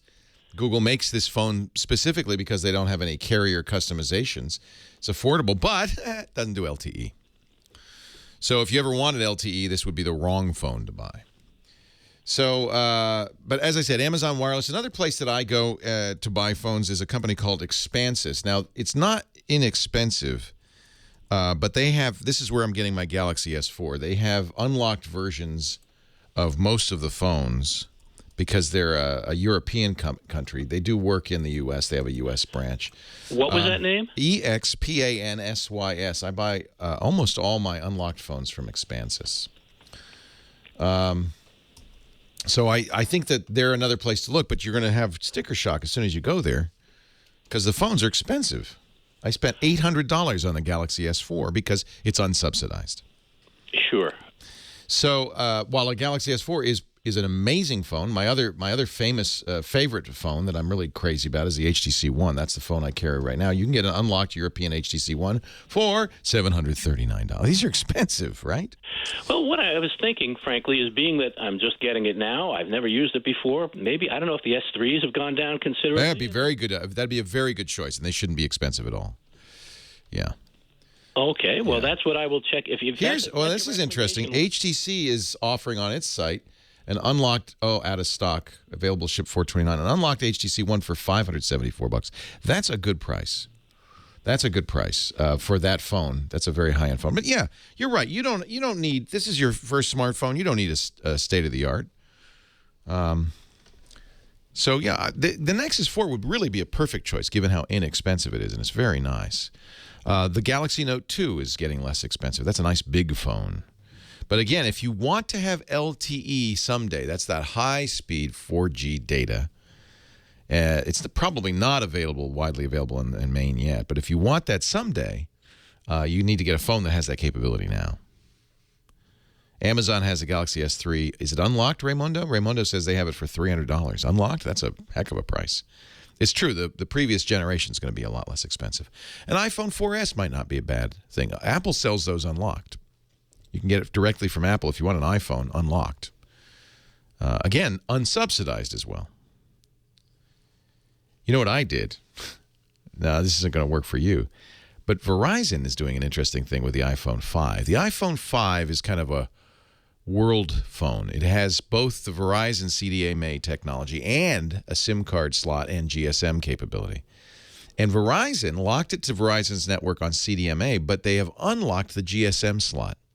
So it's kind of an interesting hybrid where it's a phone I can use on the Verizon network. Verizon subsidized it, but when I get to Europe, I pop in a SIM card, and all of a sudden it's unlocked, and I can use it with a European SIM card.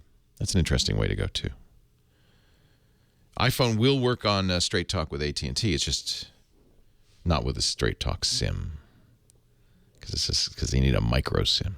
It's interesting world. Kind of complicated, I understand. Good luck, Mike. 8888 Ask Leo. That's the phone number. 888-827-5536. Chris Marquardt is coming up in just a minute. Our digital photography guru. He'll do a little digital photography myth busting and give us our assignment too. It's all ahead. Leo Laporte, the tech guy.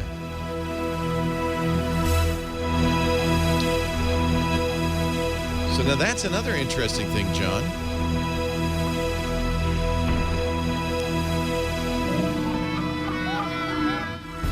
He said he wasn't on hold, but he said he could hear Heather. Because you had him on air. Yeah. So he heard both of us, I think. Oh, maybe because it was... he said he heard you answering calls and stuff. Oh, because you took me down for a while. Yeah. That's right. I don't leave you up. Because I don't know what you're going to say. So it was in queue. Oh, well. So we're going to do it at this technology. You got Chris Marquardt. Yes, Chris first. And then, we could do them after Chris. That guy, please hold. At the last segment of the hour? Yeah. Yeah. Yeah, let's do that. Hey, Christoph. Hello, Leo. They're making me work. I have to mix my own show now. Test 1, 2. Yeah, I hear you. I hear myself too. Well, I don't know about that. Loud and clear. Not my fault. This is a magic board. We're not. Go ahead, talk. Talking 1, 2, 3. I'm getting myself with a delay of about half a second. That is still very loud. Okay, wait a minute now. Let me see. Just 1, 2. Turn you off again. 1, 2. Huh. Something's feeding back. I think it's you. Is it you? You got Twit running? Speakers, headphones. Twit is off. There's no Twit here. Otherwise, the delay would be longer. Hey, John. Just want to. Or somebody. Seems to be coming in through you. Chris says he's getting himself back. He's not getting much. Very clear feedback. It's not attenuated. It's not from Oz. It's not from Oz. Not from here. Call him back. Skype does this every once in a while. Yeah.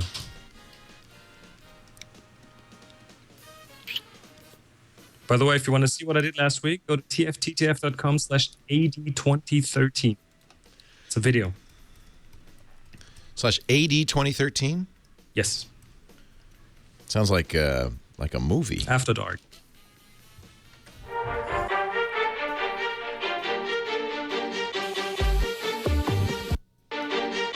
John Miller does the best of ever at Hello, I'm back. I'm still getting feedback.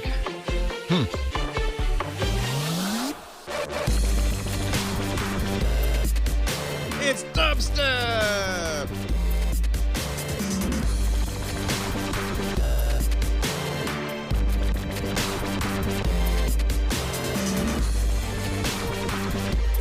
Chris has a good job.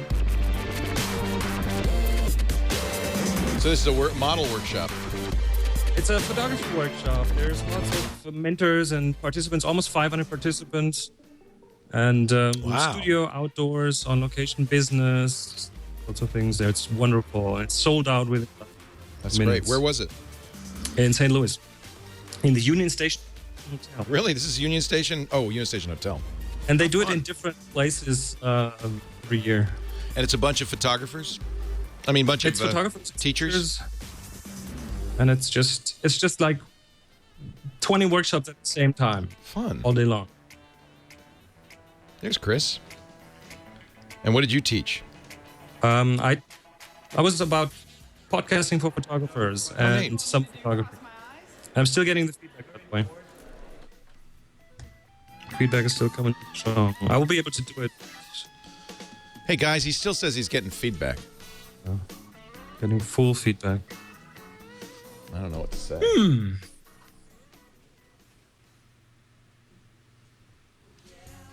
you want to do it or not? I can do it. I'll be just... Yeah, I can do it. Leo Laporte, the tech guy. Chris Marquardt, he's the photo guy. Our digital photography guru joins us every week. Well, when he's around.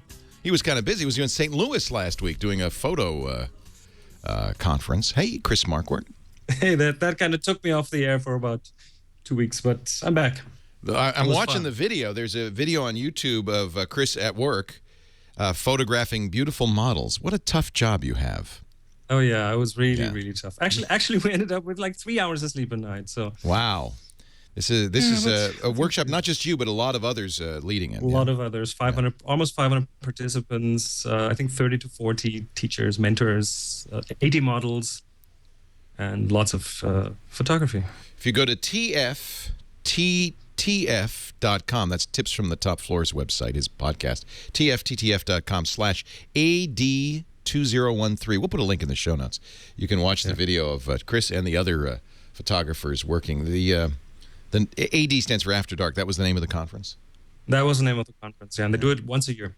What fun. So anybody can go, anybody in the public can go and pay to this, go to this and learn all sorts of skills. It's wonderful. Were the people there pros or were they amateurs or were they a mix?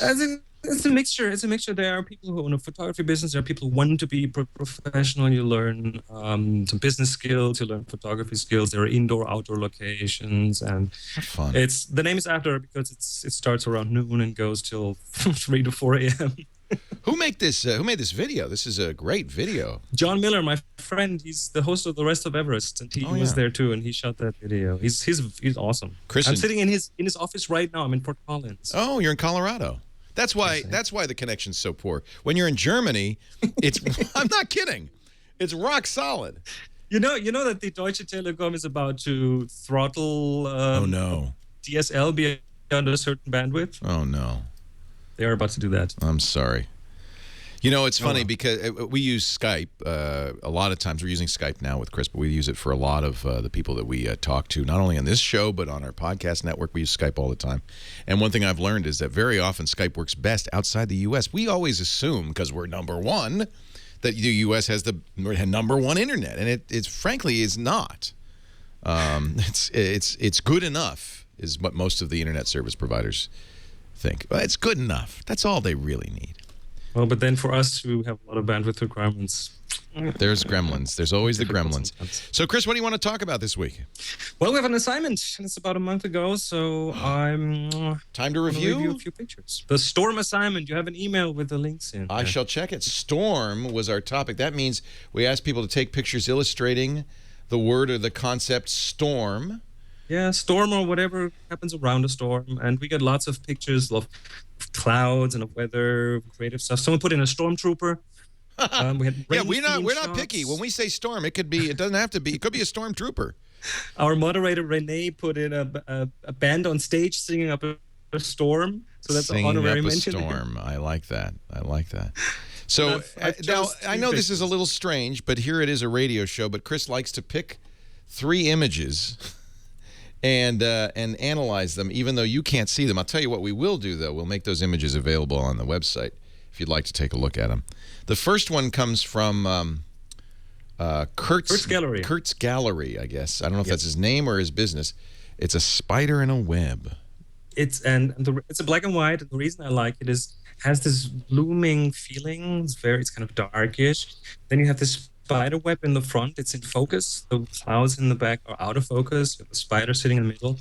And now watch the contrast in this picture. You see the droplets on the right top in front of the bright sky are dark or black, and the droplets in front of the black part of the background are bright. How do you do that? Inverse contrast. Well, the droplets have both. They have bright and dark, and whichever the background is, whatever the background is, it kind of fits in. That's really pretty. That's really nice. It's a beautiful effect. And the choice of black and white makes sense here because it's not about the color. It's about the contrast, about the black and white. It's about the light drops and the dark drops and all of that. Exactly. Yeah. Very nice. Well done, Kurt's Gallery. Thank you. Very good example of using contrast. Another good example of using contrast is by W.C. Bradley. That's The Dark Clouds. It's the title. This was taken in Oceanside, California, obviously at sunrise or sunset.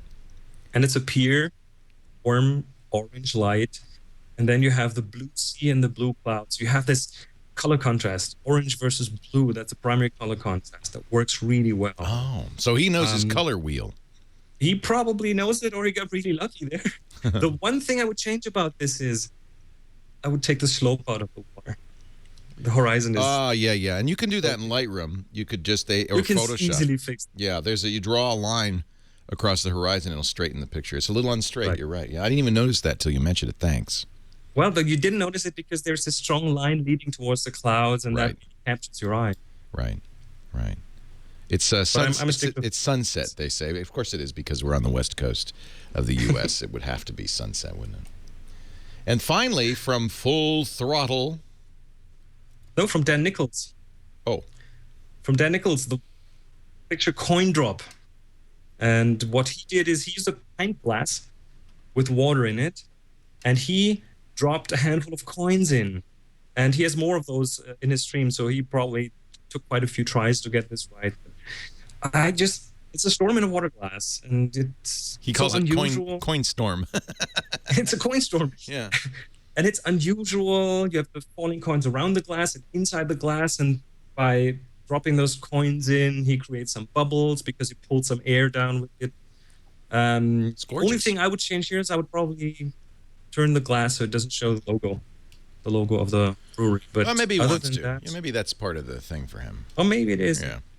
But I just like the the smart interpretation of the word storm. It's a different kind of storm. Yeah.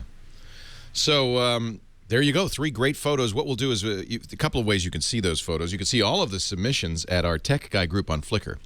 Flickr.com is the website. It's a great photo sharing site run by Yahoo, free. If you have a Yahoo account, you already have a Flickr account, and just go to the Tech Guy group and you'll see all the submissions there. But I'll also put links in the show notes at Tech Guy. In fact, I'll forward that over to James right now for techguylabs.com. Give us a new assignment, Mr. Photographer Chris Marquardt. The new assignment is based on the last picture we just reviewed. It's going to be bubble. Oh, boy. Make whatever you want of that. I got to get my underwater housing. I have to get... Yeah, well, you can see a glass can actually do the job. It's an inverse housing. Or you could just be a bubble pipe. Chris Marquardt is a professional photographer who does workshops, and you probably heard about that. You can go to discoverthetopfloor.com to find out about his workshops, but you can also visit his website, chrismarquardt.com. We'll have a link there at our show notes. He joins us most every week to talk about photography. Do a little myth-busting next week, Chris?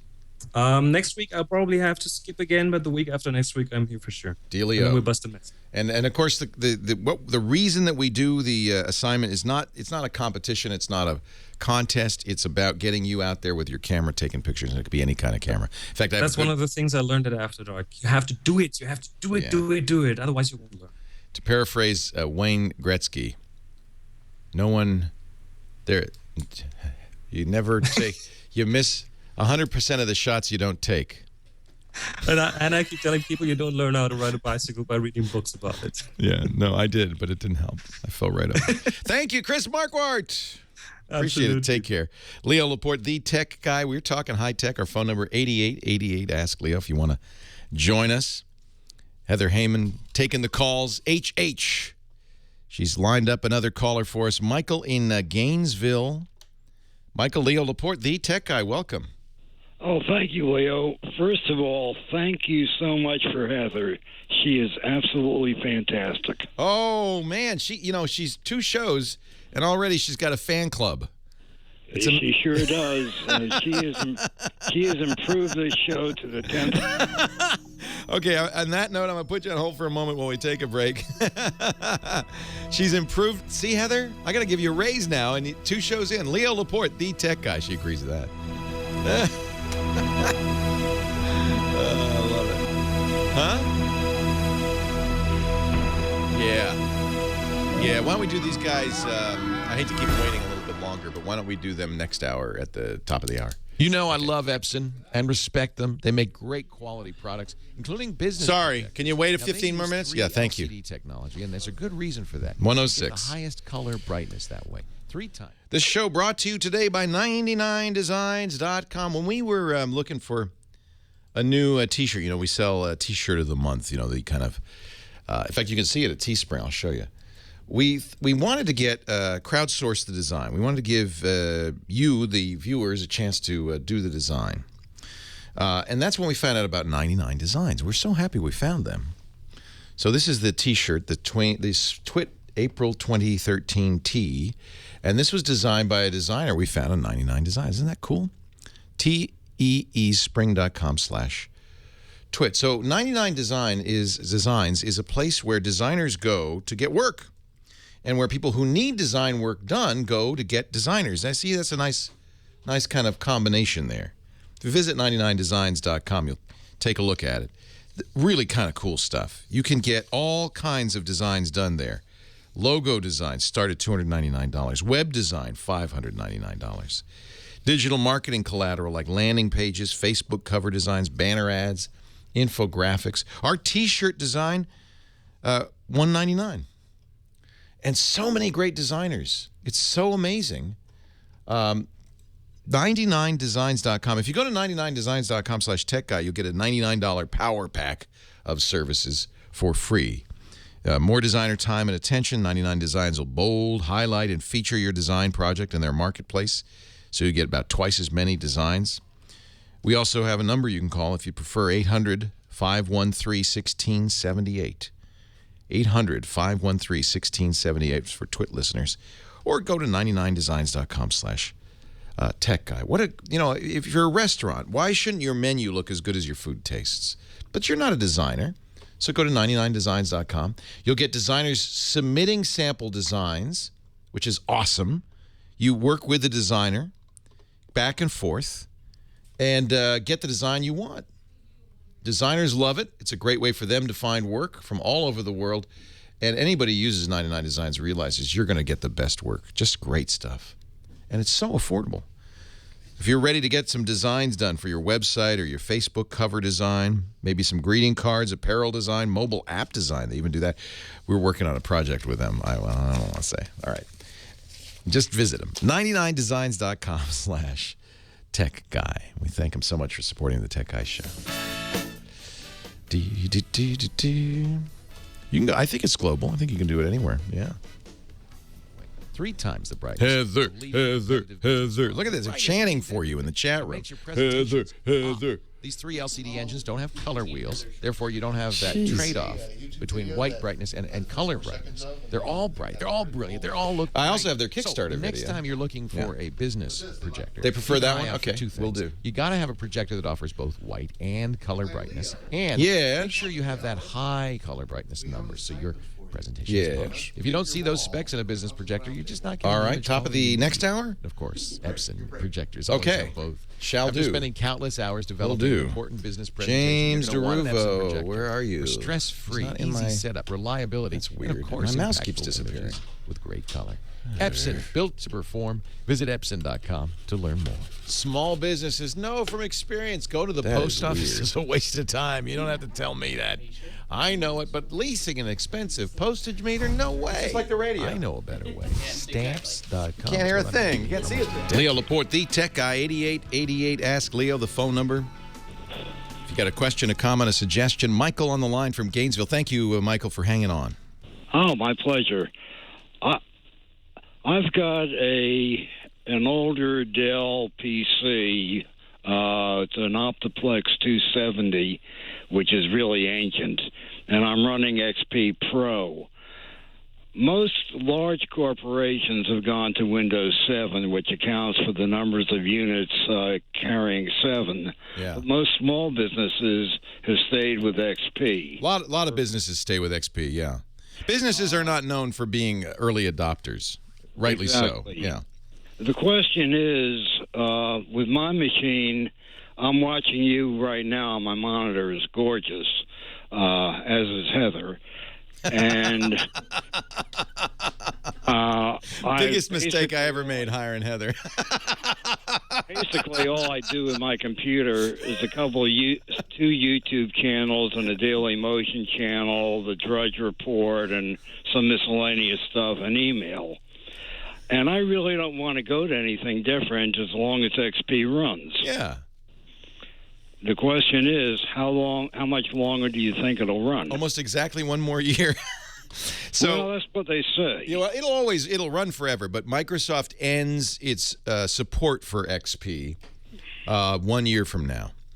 At that point, it still runs. It's not like they turn the switch and it goes off, but what they aren't going to do is spend a lot of energy fixing it. Now, the question is, given that XP will be more than 10 years old by then, does it even need any fixing? People have been banging on it and fixing it for 10 years. It's probably pretty good.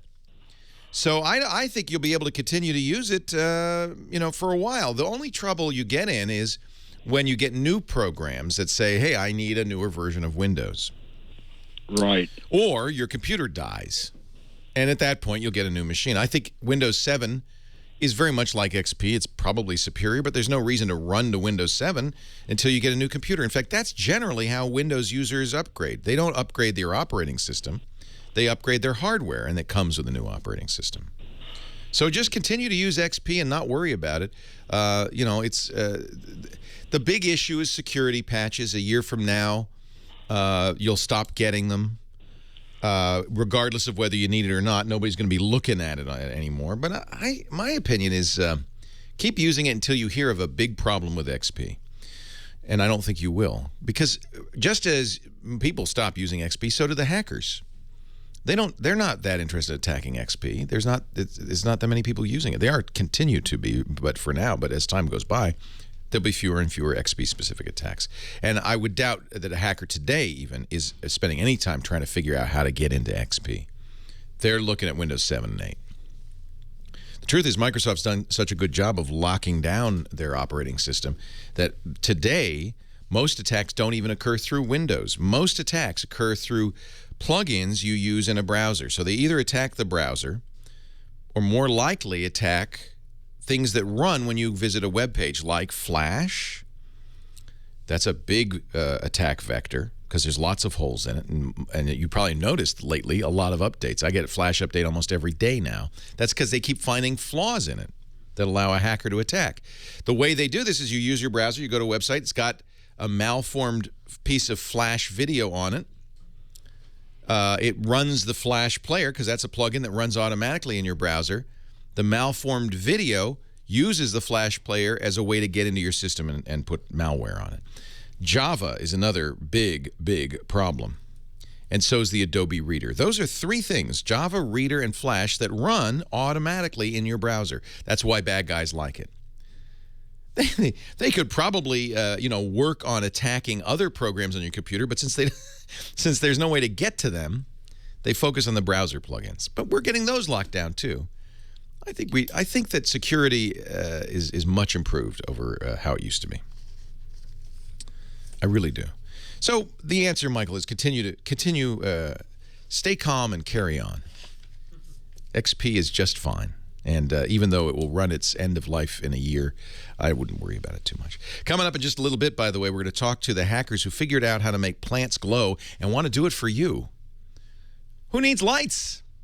I filled the room with glowing plants. The future, genomics, it's just around the corner. And wow, it is amazing. It's going to blow your mind. Trisha is in Brea, California. Hi, Trisha. Leo Laporte, the tech guy. Uh-oh. Hi, Leo. Hi. Oh, no, here I am. Oh, good. Turn that radio down. I know you have to listen while you're on hold, but now you are live. Oh, well, thank you. I appreciate your expertise, and I need your help.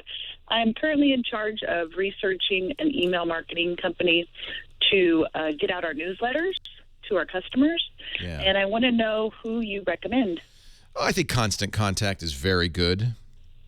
Okay. You probably, in your research, come across them. They're probably the biggest. Okay. Yes, there are others as well. I'm not a fan in a way. Well, it's a challenge because, of course, one man's treasure is another man's spam. And that email newsletter that some may really welcome might be a little less welcome by others, be treated as spam. And you've got to be very, very careful. Okay. Because you want to make sure, what I recommend, and Constant Contact will do this, there's another one called MailChimp that's very popular that will do it as well, is what we call opt-in marketing. A lot of marketers say, hey, you signed up for a newsletter because when you went to the website, there was a little checkbox there. Maybe you missed it, but there was a little checkbox that said, I'd love to receive more mailings. That's not enough. I think you have to have people opt in. I think what you do is if they, you have a website and there's a checkbox, you then send them an email saying, we believe you asked for our newsletter. We just want to make sure, is it okay to send you a newsletter? And then they send you an email back saying yes. That's a double opt-in, and that's really what you want. You want to make darn sure that you are not spamming people. Yes. Because that's going to just irritate people, not going to get you any customers.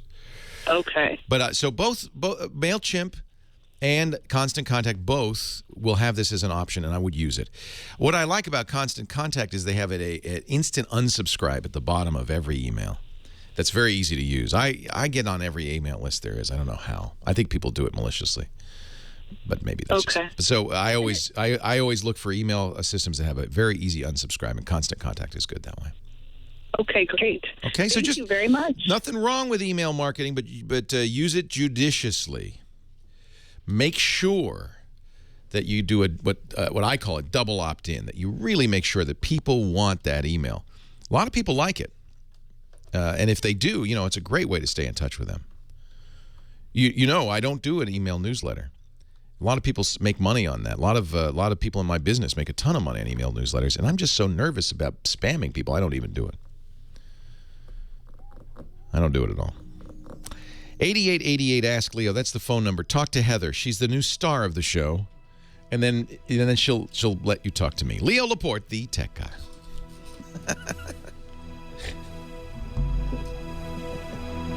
She's going to get nervous.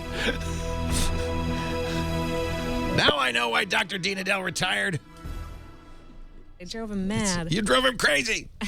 No, that's good. I'm really glad people love you. And they're right. The show is much better because of your people. I think people don't realize how important a call screener is to the show. That really is the programmer of the show. I'm just the voice. It seems like you had a lot of shared listeners with Adele. Really? They remember you from it? Yeah, from a few calls. Oh, and that's then neat. I saw some stuff scroll by on the chat. Oh, so that's really great. neat. Yeah, that's really great.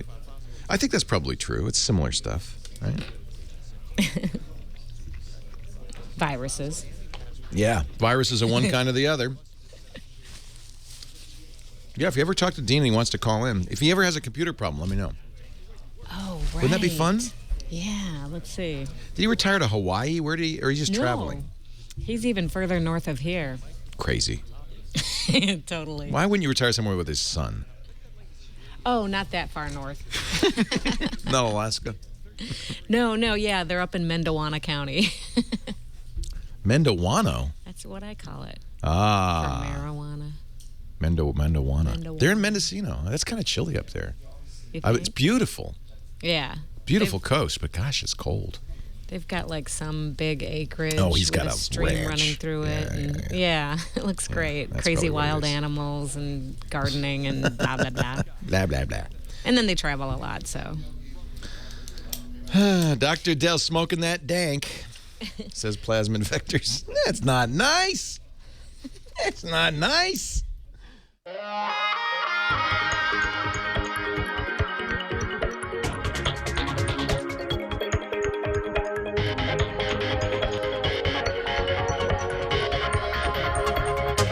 Hey, Leo, can you do a DSL Extreme billboard, please? Indeed. Thank you.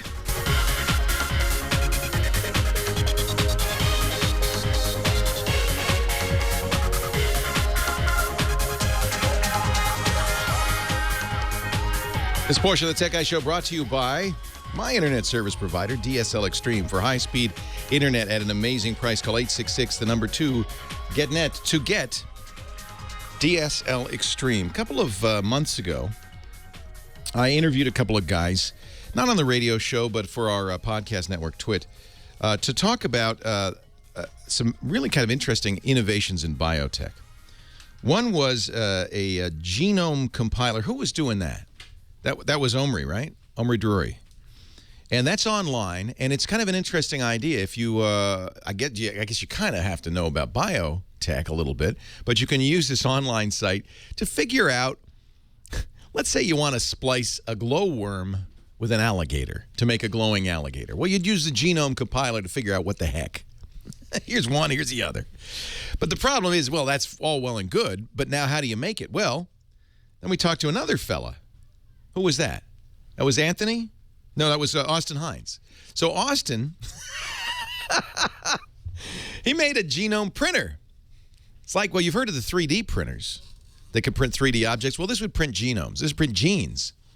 Then all you have to do is inject it. It's a little complicated. You still have to have some biotech skills and gear. But this one is the most interesting yet. And it's kind of all tied together because apparently Omri and Austin know these guys because they brought them by. Anthony Evans and Kyle Taylor have a Kickstarter project, which has already been funded. It was a project of the week yesterday on Kickstarter.com. Glowing plants, natural lighting with no electricity. They've already raised, they were looking for $65,000 to do this. They've already raised $121,000, and I think they're going to on their way to a lot more. Anthony and Kyle, good to see you. Thank you for joining us. Thanks for having us. So whose idea was this? Actually, this was Omri's idea. Ah. And Yeah, he back said, in the day. yeah, because Omri makes the genome compiler, and he said, boy, if only we could. How are you going to make these plants glow? I'm going to let Kyle answer that.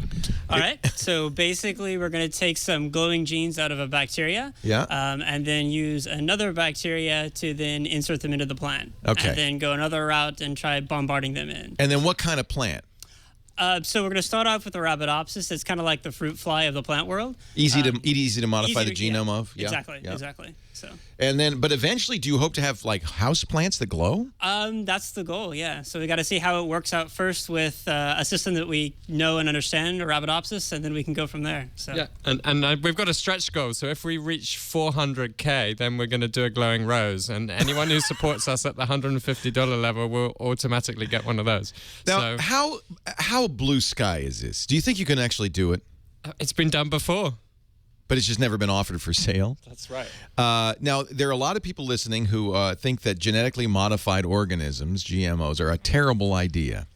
Aren't we worried about this plant escaping and taking over the world or anything like that? So I think one of the reasons people think GMOs are so bad is because the corporations behind it are really trying to control our food They're supply. really using it to make, like Monsanto does, corn that you have to buy, the farmer has to buy every year. Exactly. And what we're actually trying to do is a radical new approach. So because of the power of crowdsourcing, we don't have You're not going to shareholders. patent this? We're not going to patent it. It's going to be open. It's going to be public. And that means that, if you get the seeds, they're going to be fertile. You'll own the descendants from the seeds. You can give those to your friends, So if I give you, now, and I want to point this out with Kickstarter. Sometimes people think it's like a store. And believe me, as somebody who's bought a lot of stuff on Kickstarter, like this Pebble watch, it's not a store. It's you're funding research. You may get something, you may not. But if you're saying if people donate $40, they'll get some glowing plant seeds that you could then plant and grow at home. That's right. And the seeds you can plant again. You can give it to your family and friends. You can could have spread a whole arboretum Aren't of you growing worried? plants. I'm just trying. There seems like there's a science fiction scenario here, like these plants would take over or something, but not really. They're laughing. It's not really, right? No. No. I mean, we asked George Church about this. He's one of the most leading genetic engineers. He's the professor of genetics at Harvard, and he basically said this is as safe as it gets. It's a model organism we understand. Okay. It's safe genes. It's probably detrimental to the plant to have this in because it's going to have to use energy to produce light. So Is it it's going to get probably all limp on me, and I have to, I overwater, and then it's going to die like every other houseplant I ever had? But it's going to glow as it goes, and then I'm going to feel really guilty. Is that what we're going to get? Is that what I'm paying $40 for? This is amazing. What is fascinating here is that this is kind of doable at the do-it-yourself level almost now. Is that right? And that's the really radical thing that the technology that Austin and Omri are developing is enabling. The cost for this are really making this available in the DIY lab. Yeah. So Omri, are you using Omri's genome compiler to create the genome? Yeah, you can. Actually, if anyone wants to look at it, they can go online, they can download Genome Compiler, and the gene sequences, some of them are in there, and they can, play around with it, look at what we're doing. If they want to print it. In fact, actually, yesterday, we had somebody sent in an order to Cambridge Genomics for our gene sequences. So they could print it. Now, so when Austin's printer prints it, what do you do with it? You have to then inject it into something, right? That's what Kyle's doing. Yeah, so basically we can use agrobacterium, kind of nature's natural genetic engineer, put the genes into that, and then agro does all the hard work in putting it into the plant. But this could go hideously wrong, right? No. Okay. It's a little science fiction-y. It is, but that's the future. We're working on this, and it's coming. Everyone's seen Avatar. There's even a promoter that we've been looking at, and this is not within the remit of the project, but there's a promoter that responds to touch. And you know how in Avatar when they're walking in the forest and they touch the leaves and so one day maybe we can make a lawn that when you walk across the lawn you'll see footprints from where you've walked glowing in the dark. Ow! Now that's a little blue sky, but. So wow, this is incredible. And so what are you doing with the money? What is this fund? Are you building a lab? What are you doing here? Yeah, so there's a few things. The number one cost is DNA. While DNA is getting cheaper, it's still pretty expensive. Each construct that we run is going to cost about $18,000, and we'll need to do several constructs. So most of the money goes into DNA. The other thing that we're going to have to do, obviously, as we're being more successful, is we're going to need a bigger greenhouse. To generate 2,000 sounds like Jaws. We're going to need a bigger greenhouse. Oh, it's golly. Really like turning into an episode of Weeds. Yeah. Feed me, Seymour. It's turning into a little shop of horrors.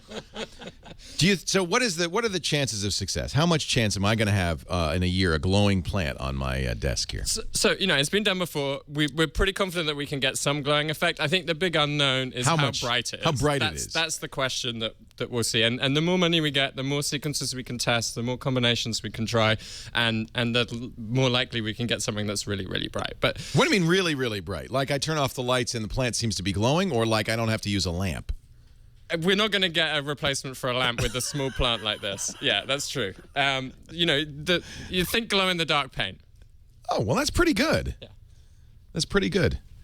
Anthony Evans and Kyle Taylor, if you want to find out more, you can go to their Kickstarter project. If you Google Kickstarter, which is a website that helps fund these things, and glowing plants, you'll go straight to it. The good news is they've already raised enough money, twice as much almost as they asked for, but there are still 39 days to go, still a chance for you to get in on the ground floor. And help us get a glowing rose. And I would like a glowing rose. We'll get you one, Leo. Yeah. By the way, you notice that I've put them on the other side of a double pane glass window. That's not an accident.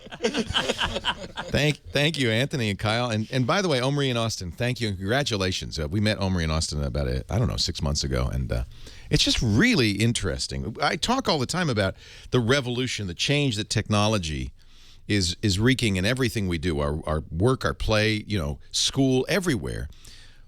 That revolution is kind of mature. The information revolution. We are, in the next few years, embarked on something that is much more, in some ways, scary, exotic, different, the genomic revolution. The ability to modify the genes directly that we have been imbued with for many millennia. And it's only, who knows what's going to happen, but glowing roses would be a nice start. Leo Laporte, the tech guy. They say your slogan should be "Got Glow." Thank you, guys. That's great. Thank you. Very interesting.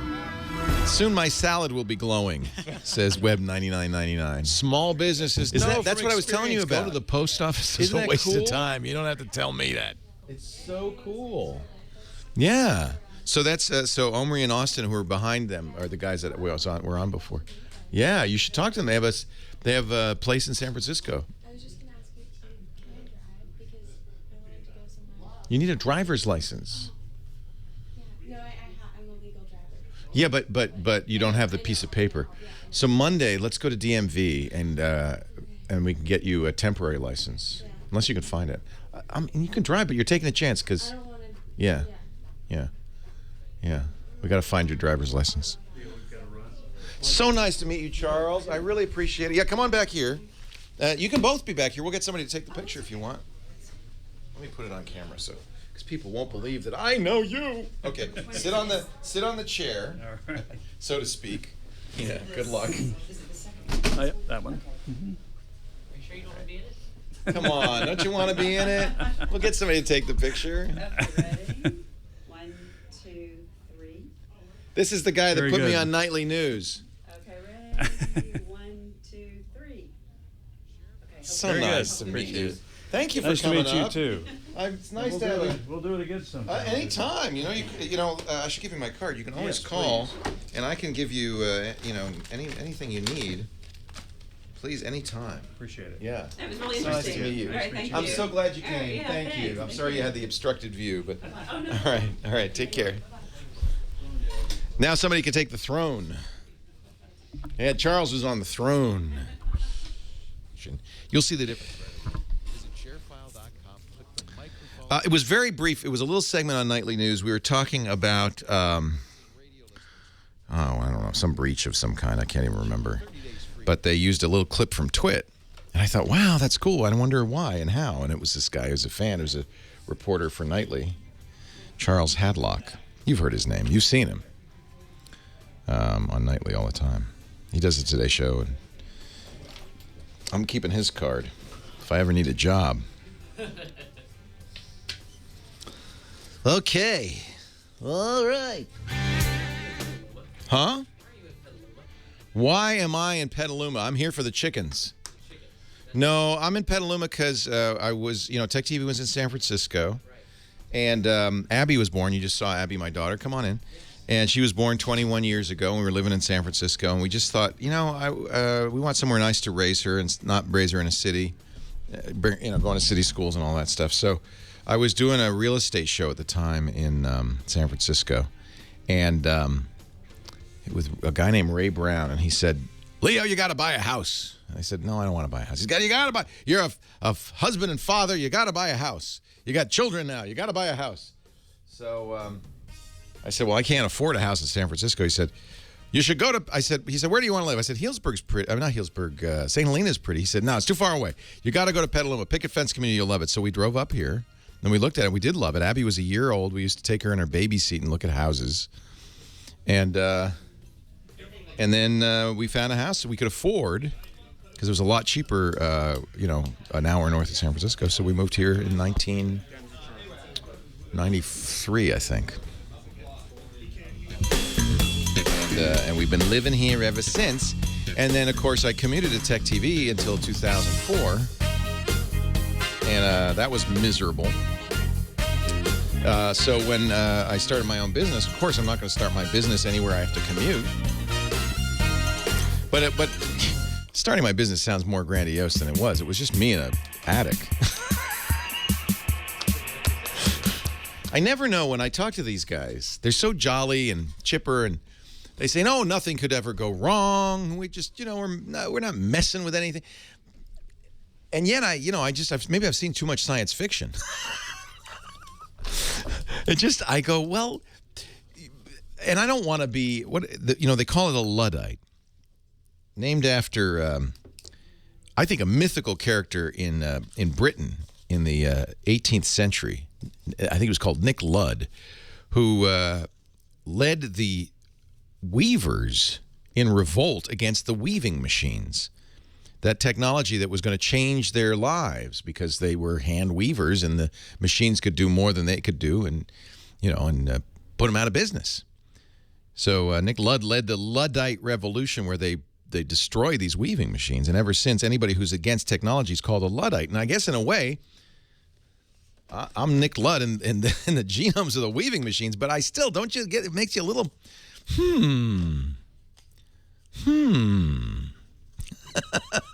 What could possibly go wrong with glowing plants? Ned Ludd, thank you. Xtomb is correcting me. Ned Ludd. I think they're against the Jacquard loom. Boy, my chat room is so smart. You see, without them, I'd be saying it was Nick Ludd and the weaving machine, but the Jacquard looms, and it was Ned Ludd. And I think we've got the attack of the glowing tomatoes. It's exactly right, Web 9104. 8888, ask Leo. What do you think? It's happening. This is the thing about technology. You can't really put a lid on it. You can try to legislate and moralize and preach and try to stop this stuff, but has that ever worked? Did the Jacquard looms win in the end? Of course they did. And I suppose this genomic revolution is going to happen whether we like it or not. It's good to be aware of it, and I don't know necessarily fight it, but at least I don't know. These are they're nice young men. They're just making a glowing plant. What could possibly go wrong? Let's go on with the show. Therese is in Philadelphia, PA. Hello, Therese. Leo Laporte, the tech guy. Hi, Leo. How are you? Very well. How are you? I'm great. My husband and I listen to your show every week, and we find it very informative. Thank you very much. So romantic. My question is this. I have an LG flip phone, and I am looking to upgrade to a non-smartphone. I do not want to go to a smartphone. And they don't want to call it a dumb phone. They call them, non-smartphones are feature phones. There you go. So I'm looking at a Samsung Brightside, and I'm wondering if you have an opinion on that phone. I don't have any idea, because I haven't used a feature phone in ages. I'm afraid that's one thing I just can't give you a recommendation on. I don't know. Okay. I really don't know. Recommendations on non-smartphones? No, because I haven't used one in so long, and I don't know anybody who has. Yeah, I know. Why is it you don't want a smartphone? Well, there's a few reasons. One, they're very expensive, and you have to have a data plan, is my understanding. That's true. and I don't really want to go to a data plan. I'm still on a minutes plan. And you get great battery life on these phones, the non-smart feature phones, because Really? they're not doing anything. So Yeah. the Yeah. problem with a smartphone is you got to charge it each and every night. Well, and I do that anyway with my LG, so that wouldn't be a problem. But I just don't need all the bells and whistles. Well, I guess I understand that, but I'm the wrong guy to call. Okay. You need to call Ned Ludd. Yeah, I guess so. I just don't know. Maybe the chat room, do you have any ideas what a good feature phone is? I don't know if there's that much to distinguish them, frankly. No. Yeah, I mean, I think that, feature phone's a feature phone. It really is more like pick it up in your hand and see if it feels good in your hand, and if not, get a different curve. Okay. Yeah, Samsung makes great products. I think that's probably fine. So does LG. Which is one of the reasons I was looking at the Samsung. Yeah. It's also one of the few that's offered. Yeah. Yeah, well, that's right. I think at time you're not going to be able to get a feature phone. Right, exactly. Yeah, you'll have to go to the drugstore and get those burner phones. Yeah, at some point. that drug dealers use. Yeah. I'm sorry, I'm not much help, Therese. Not an area of expertise. I like smartphones. In fact, I think the revolution is really happening around mobile, around smartphones. It's interesting to watch where the kind of the cutting edge of technology is. And for a long time, of course, it was computers and the internet. And I think now the idea of having a computer in your pocket that's always on the internet is really where amazing things are happening. So don't call the tech guy and ask him about about smartphones. He ain't gonna know. Is it wait a minute, it can't be somebody named Verizon? No, I'm sorry, I don't have a name for you. Line 3, what's your name? Don. Hey, Don, how are you? Leo Laporte, the tech guy. Where are you calling from today? I'm calling from Arizona. All right, what can I do for you? I just wanted to make a comment. I went with Verizon. The first phone I got failed on me. They sent me another one, and they sent me the key to get out the SIMS chip to put in my new one. Yes. Yeah, and you just said that they don't have SIM chips. They don't. They do. But the phone you got must have been what they call a world phone. Their technology doesn't use SIMs. Oh, okay. So if you buy an iPhone from Verizon, for instance, it's Verizon and Sprint use the CDMA network, which means that you activate it. In fact, I guarantee you, in addition to putting the SIM in, you had to either make a call to Verizon or go to the website to activate it. Yes. Yeah, because it has to be activated via the phone line. The SIM chip is only useful, and you must have a world phone, which means that you can take it out and use it somewhere else. Now, I guess that because they knew you had a world phone previously, they sent you a SIM puller and let you put that SIM in the new phone in case you were using it. But I have one more comment before you hang up on me. Oh, wait a minute. Now, this is good. All right, thank you. So the chat room's telling me the new LTE phones all have SIMs. LTE uses SIM. So it's for the LTE data. Okay. Not the voice, but the data. Okay. Anyway, go ahead. A couple of weeks ago, you had a visually handicapped person call in and want to have his iPhone talk to him and tell him what was going on. Well, I know people, I jailbroke my phone just to put this application on. It's called Speak Events. Speak Events? Yes. It tells you everything. It reads your text messages, tells you who's calling, reads your emails. I mean, everything. Awesome. Now, this is something that the iPhone does not do. I was under the impression that the narrator was pretty good on the iPhone. Well, or the voiceover. I really never used the narrator. I kind of didn't like the way it worked. Okay. It would say everything. I mean, when you're touching buttons. It does. Yeah. That's right. It gives you too much. Like that much. So, unfortunately, you have to jailbreak because the way the iPhone works, Apple doesn't give a third-party program access to that information. So you have to jailbreak the phone. I tried writing to them, asking them to add that to their app store, and they wouldn't do it. No, because they don't want to give that capability to third-party programs. It's one of the real disadvantages I think iPhone has. Leo Laporte, the tech guy. Thanks for the call.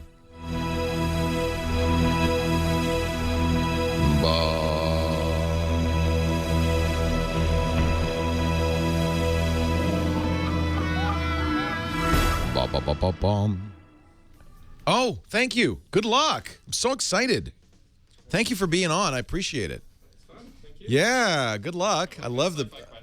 Huh? one day someone is going to make a restaurant where everything in the restaurant has been genetically engineered to be weird. It'll be the best food ever, right? It'll be like gas. It'll be some. It can't hurt you, right? It's just DNA. It's just DNA. We do that all the time. Every time. But you know what happens? People, it's the whole Frankenstein thing, right? People, it's like Frankensteining. Maybe one. But that would be cool. We're going to live in that world one way or the other, so. Hey, it's so nice to meet you. You want to get a picture before you go? Sure. Yeah. And, I hope your coin didn't get stolen. Oh, man. I have the Navy. What is this? San Diego County Firefighters. That is beautiful. See, I didn't know challenge coins were done by law enforcement and firefighters, too, and I found that out. Yeah, I hope my TSA hearing sit down here. I don't think it did. I think the kids were looking at it and they stuck it somewhere. They're good kids. Sorry, I guess you need that one. Leo Laporte, the tech guy, taking your calls, talking high tech. When you call in, you'll be saying hi to our new call screener, who's suddenly become the star of the show, Heather Heyman. Heather, you're on the phone with somebody, so that's okay. But who should I take next? The line 4 with the genomic research question. Oh. Or point to tell Did you. the genomics, the guys leave? Well, all right. Well, I'll see what I can do. Let's take line 4 right now. Jack in Palm Beach, Florida. Leo Laporte, the tech guy. Hi, Jack. You seem to be currently enamored with light from plants, and I wanted you to know that for several years now, a researcher at Stanford has been generating custom cancer vaccines. Oh, yeah. From a tobacco plant. Now, this is, to me, this is one of the most interesting fields of genomics. Cancer is a really challenging problem because every cancer is unique. Every person's cancer is unique. And the poisons that we use to cure cancer, the chemotherapy, kill much more than the cancer cells. The radiation kills much more than the cancer cells. If they could design a targeted bullet for your cancer that would kill your cancer but not any of the surrounding cells, chemotherapy wouldn't be so horrific. That's what they've done. However, it is not cheap. I believe it costs around $250,000 per treatment. Wow. But it is extremely targeted, and what is fascinating to me is if you have lung cancer caused by, guess what, smoking, that the plant that caused the damage is tobacco. It actually self-cures itself when it recognizes its own tumor. Wow. Well, understand that's more of a coincidence than some sort of magic because they just use whatever carrier that's easiest to modify, and it happens to be. No, not really. No? No. We know so much more about common plant materials like corn and tobacco and soybeans and what have you. We're always adjusting. But they don't have to use tobacco as the carrier. They just happen to. No? Well, no. You think tobacco causes and cures cancer? Is that the idea? Exactly. The tobacco plant itself somehow is a self-healing plant, which we discovered over time studying it as a crop. And basically the material it produces, the antigen, it can be harvested and given to the person with the tumor. It does not necessarily have to be a lung cancer caused by tobacco. Wow. Well, you learn something every day. Yeah. Thank you, Jack. I appreciate it. I'm not sure I believe it, but I appreciate it. Sounds like homeopathy.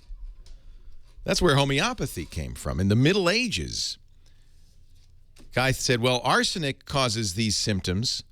So if we could only find the reverse of arsenic, we could cure the symptoms. And so what they would do is put a little tiny bit of arsenic in water and then dissolve it, dilute it, till there was no arsenic left. But apparently, magically, the molecule modified the water in such a way that it would cure the symptoms that arsenic caused in the first place. Of course, it's all mumbo-jumbo and bogosity, but at least water doesn't hurt you, right? I'm not sure that's exactly but this is the promise. I don't know if we're very close yet to these designer cancer drugs, but the promise of this all is this silver bullet for cancer. Because not only are there many different kinds of cancer, but each cancer is unique to each individual. Well, this is what I'm told. I am not a genomicist. But so the cure needs to be unique. And in theory, that could be made genomically. It would be very hideously expensive. But I think they're Dr. Mom says we're starting to get there. Starting to get there.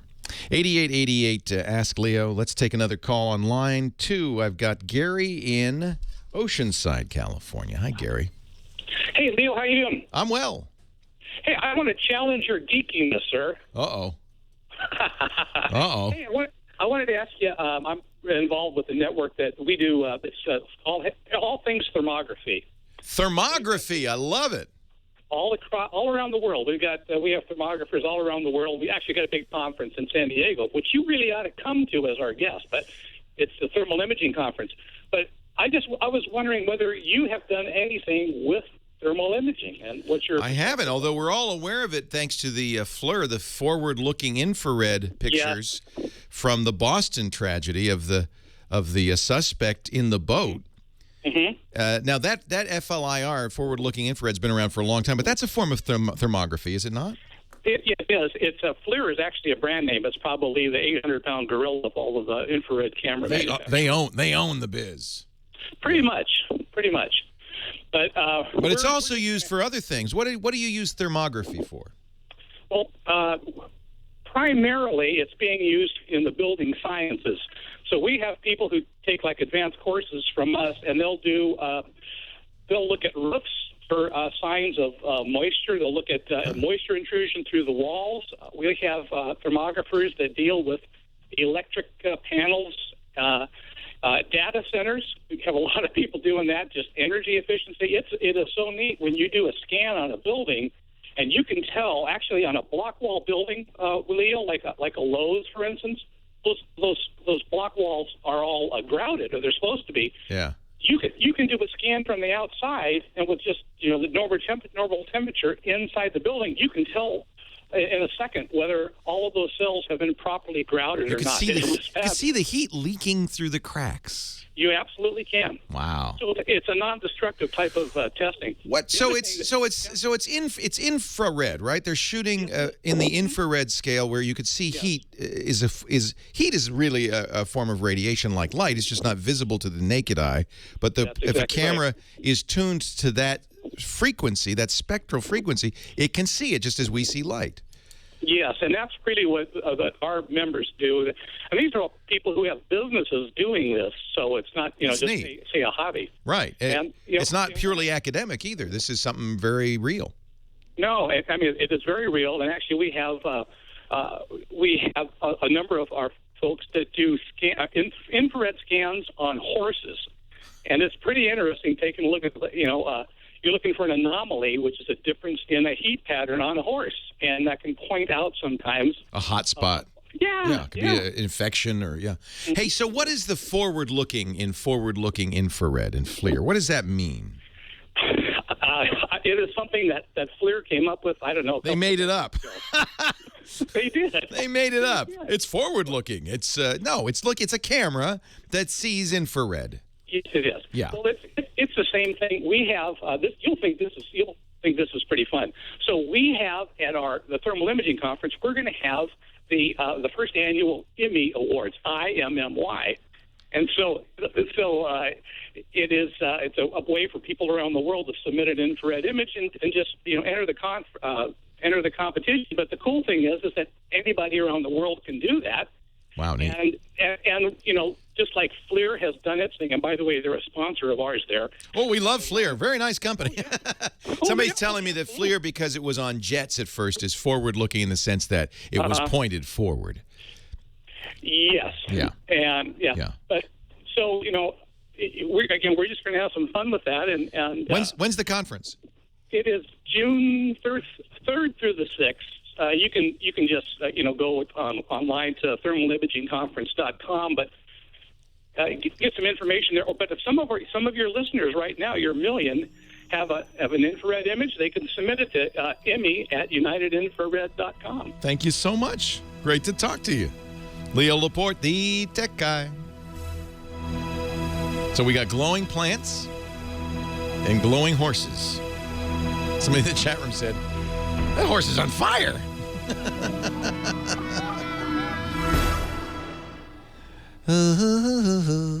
Did you see the IRS issued an identity theft alert? How's it going, Heather? Americans who pay taxes, including many of us.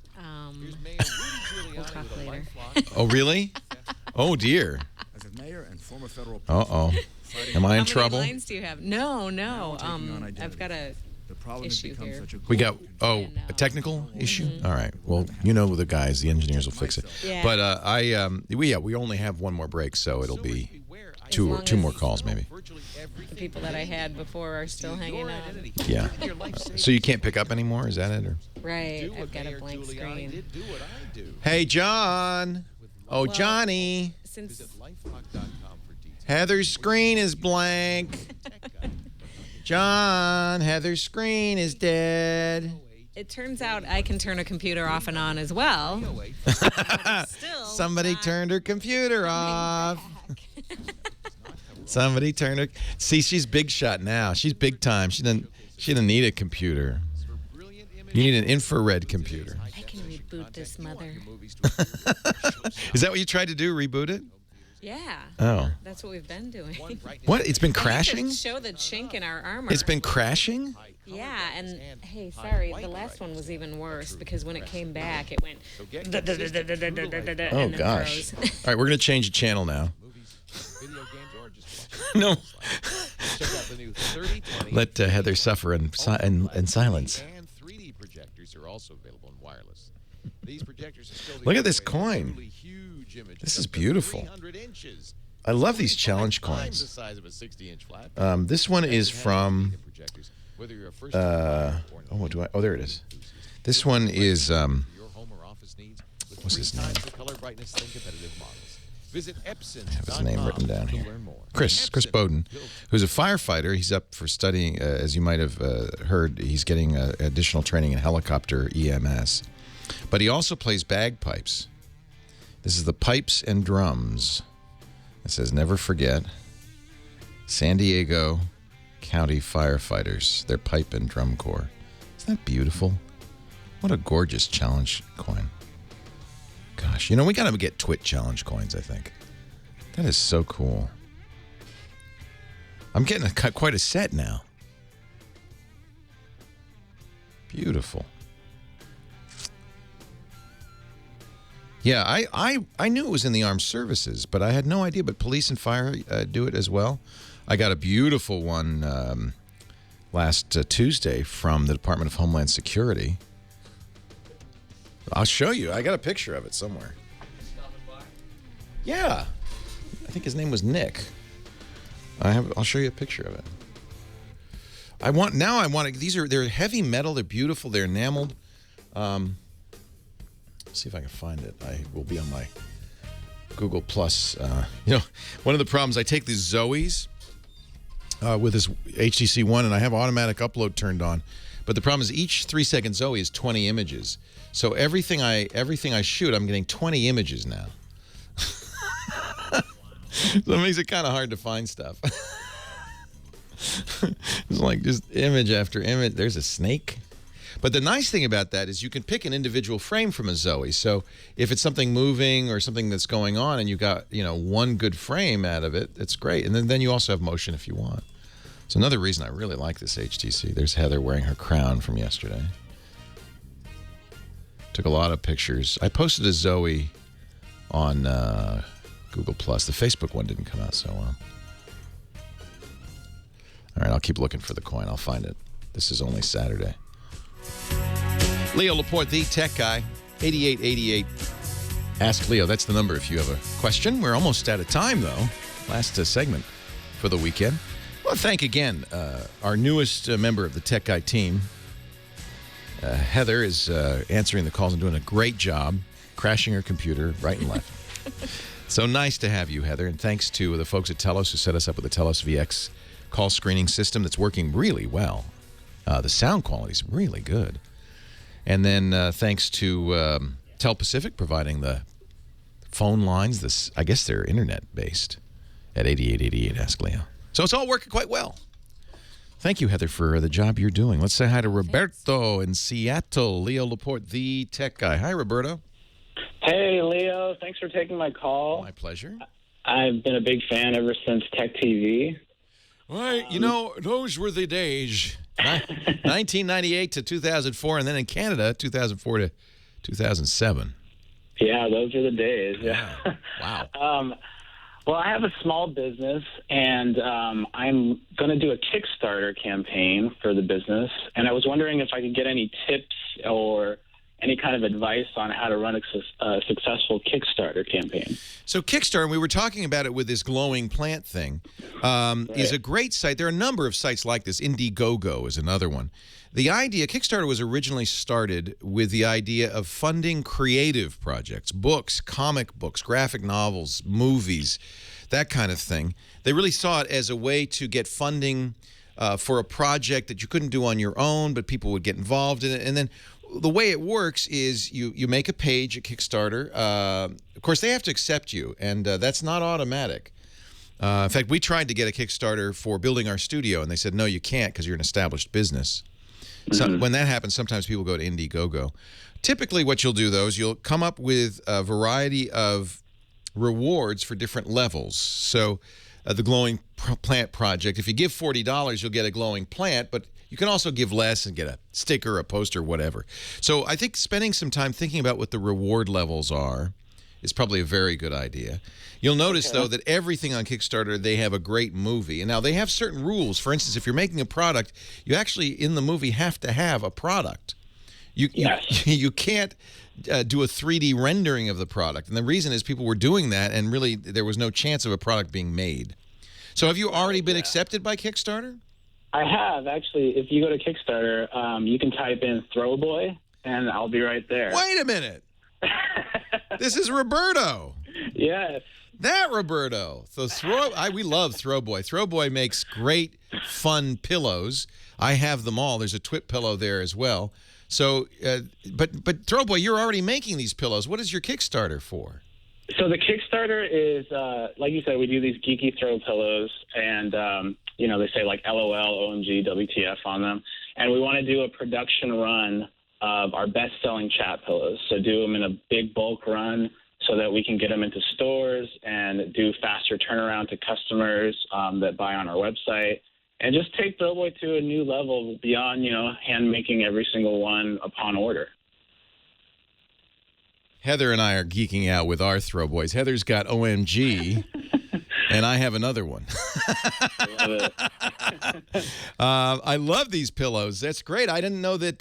That's interesting. The Kickstarter wants to support you. I think this is great. And, Roberto, you didn't have to call the radio show. You could just call me, and I would have given you a plug. So, everybody, you're trying to get $20,000. You've got 31 backers so far. Yeah. There's LOL. Heather, you've got a whole collection of them. Oh, yeah. What? You said you love them? Yeah. Aren't these great? I love the benefit. This is perfect for an airplane ride, too, LOL. You sleep on that and somebody tries to talk to you, you go, what? Were you talking to me? Oh, here comes another one. And if you go to throwboy.com, he does sell Twit pillows with our logo, the little Twit Yes, we do. on those. So cool. Well, good luck to you. You don't need any advice. You're doing exactly. In fact, if you look at if you look carefully at the video on Kickstarter, you might happen to see, if you look right around, I think about about a minute in, you might just see some Twit pillows float by there.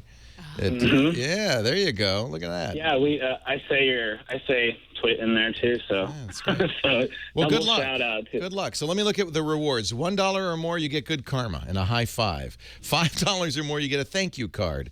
$10, you get a sticker sheet. So you got it. You get a pillow for $20. For $55, you get the 3-pack. LOL, WTF, and OMG. We got all three of those. We must have bought that pack for $55. Good luck. They're new and improved, Leo. These pillows are even better than the ones you guys have. They're way softer. They're a little bit bigger, much higher quality. So it's a big improvement over the ones you guys have.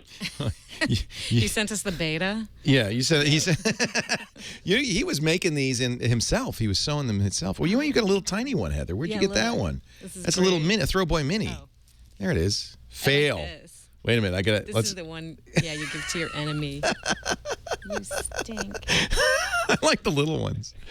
Well, anyway, nice little plug for Roberto. You got it in. Thank you, Roberto. And I'm glad to give him a plug because he's a really great guy. LOL, says HH. All right, last call of the day. Don, Palmdale, California. Leo Laporte, the tech guy. Hi, Don. Hey, Leo. Hey, I know we're running low on time here, so I'll try to make it quick. I have an issue with a couple people not being able to send me emails. I have several different email addresses, one of which was originally hosted with GoDaddy. It's now hosted with somebody else through my website, but it gets forwarded to my Google. So let me just ask a question. The people who can't send you email, yes, what do they get? They get a bounce back? No, they get nothing. They get nothing, but you just don't get the email. Right. So there's two possibilities. One, the email's not actually getting there. And the other is it's getting there, but it's being filtered by Google or whatever your primary service, or even maybe a secondary service, getting filtered out as spam. So the first thing to do, make sure that it's not getting dropped by the receiving party because it's spam. There are reasons why somebody might be sending you mail and it's not getting through. Those people, this is unfortunately way too common. I've had it happen to me. Those people may be using an internet service provider that subscribes to what we call a black hole service. Sometimes people, in the order to fight spam, go a little too far. There's a couple of black hole services, Maps and Orbs. What they do is maintain a list of spam senders. Your internet service provider subscribes to this list and blocks mail to those or from those senders. So it may be that your internet service provider is subscribing to a blacklist or vice versa. For instance, Scotland Calling is saying his internet service provider blackballed all Yahoo and British Telecom mail in the UK. That means that mail didn't go through. So check with your provider, have them check with their provider, make sure that those email addresses are not being blacklisted. That's very, very hard to fight. Leo Laporte, the tech guy. Have a great geek week. Well, that's it for the Tech Guy Show for today. I'm Leo Laporte. Thank you so much for joining us. Don't forget, the Tech Guy is just the tip of the iceberg. We do nearly 30 shows now on the Twit Netcast Network, and you'll find them all at twit.tv. We talk about Windows on Windows Weekly, Macintosh on MacBreak Weekly, iPad on iPad Today. You get your daily dose of tech news from Tech News Today, and our weekly roundtable show, This Week in Tech. It's all at twit.tv. And I'll be back next time with another great Tech Guy podcast. Thanks for joining me. See you next time.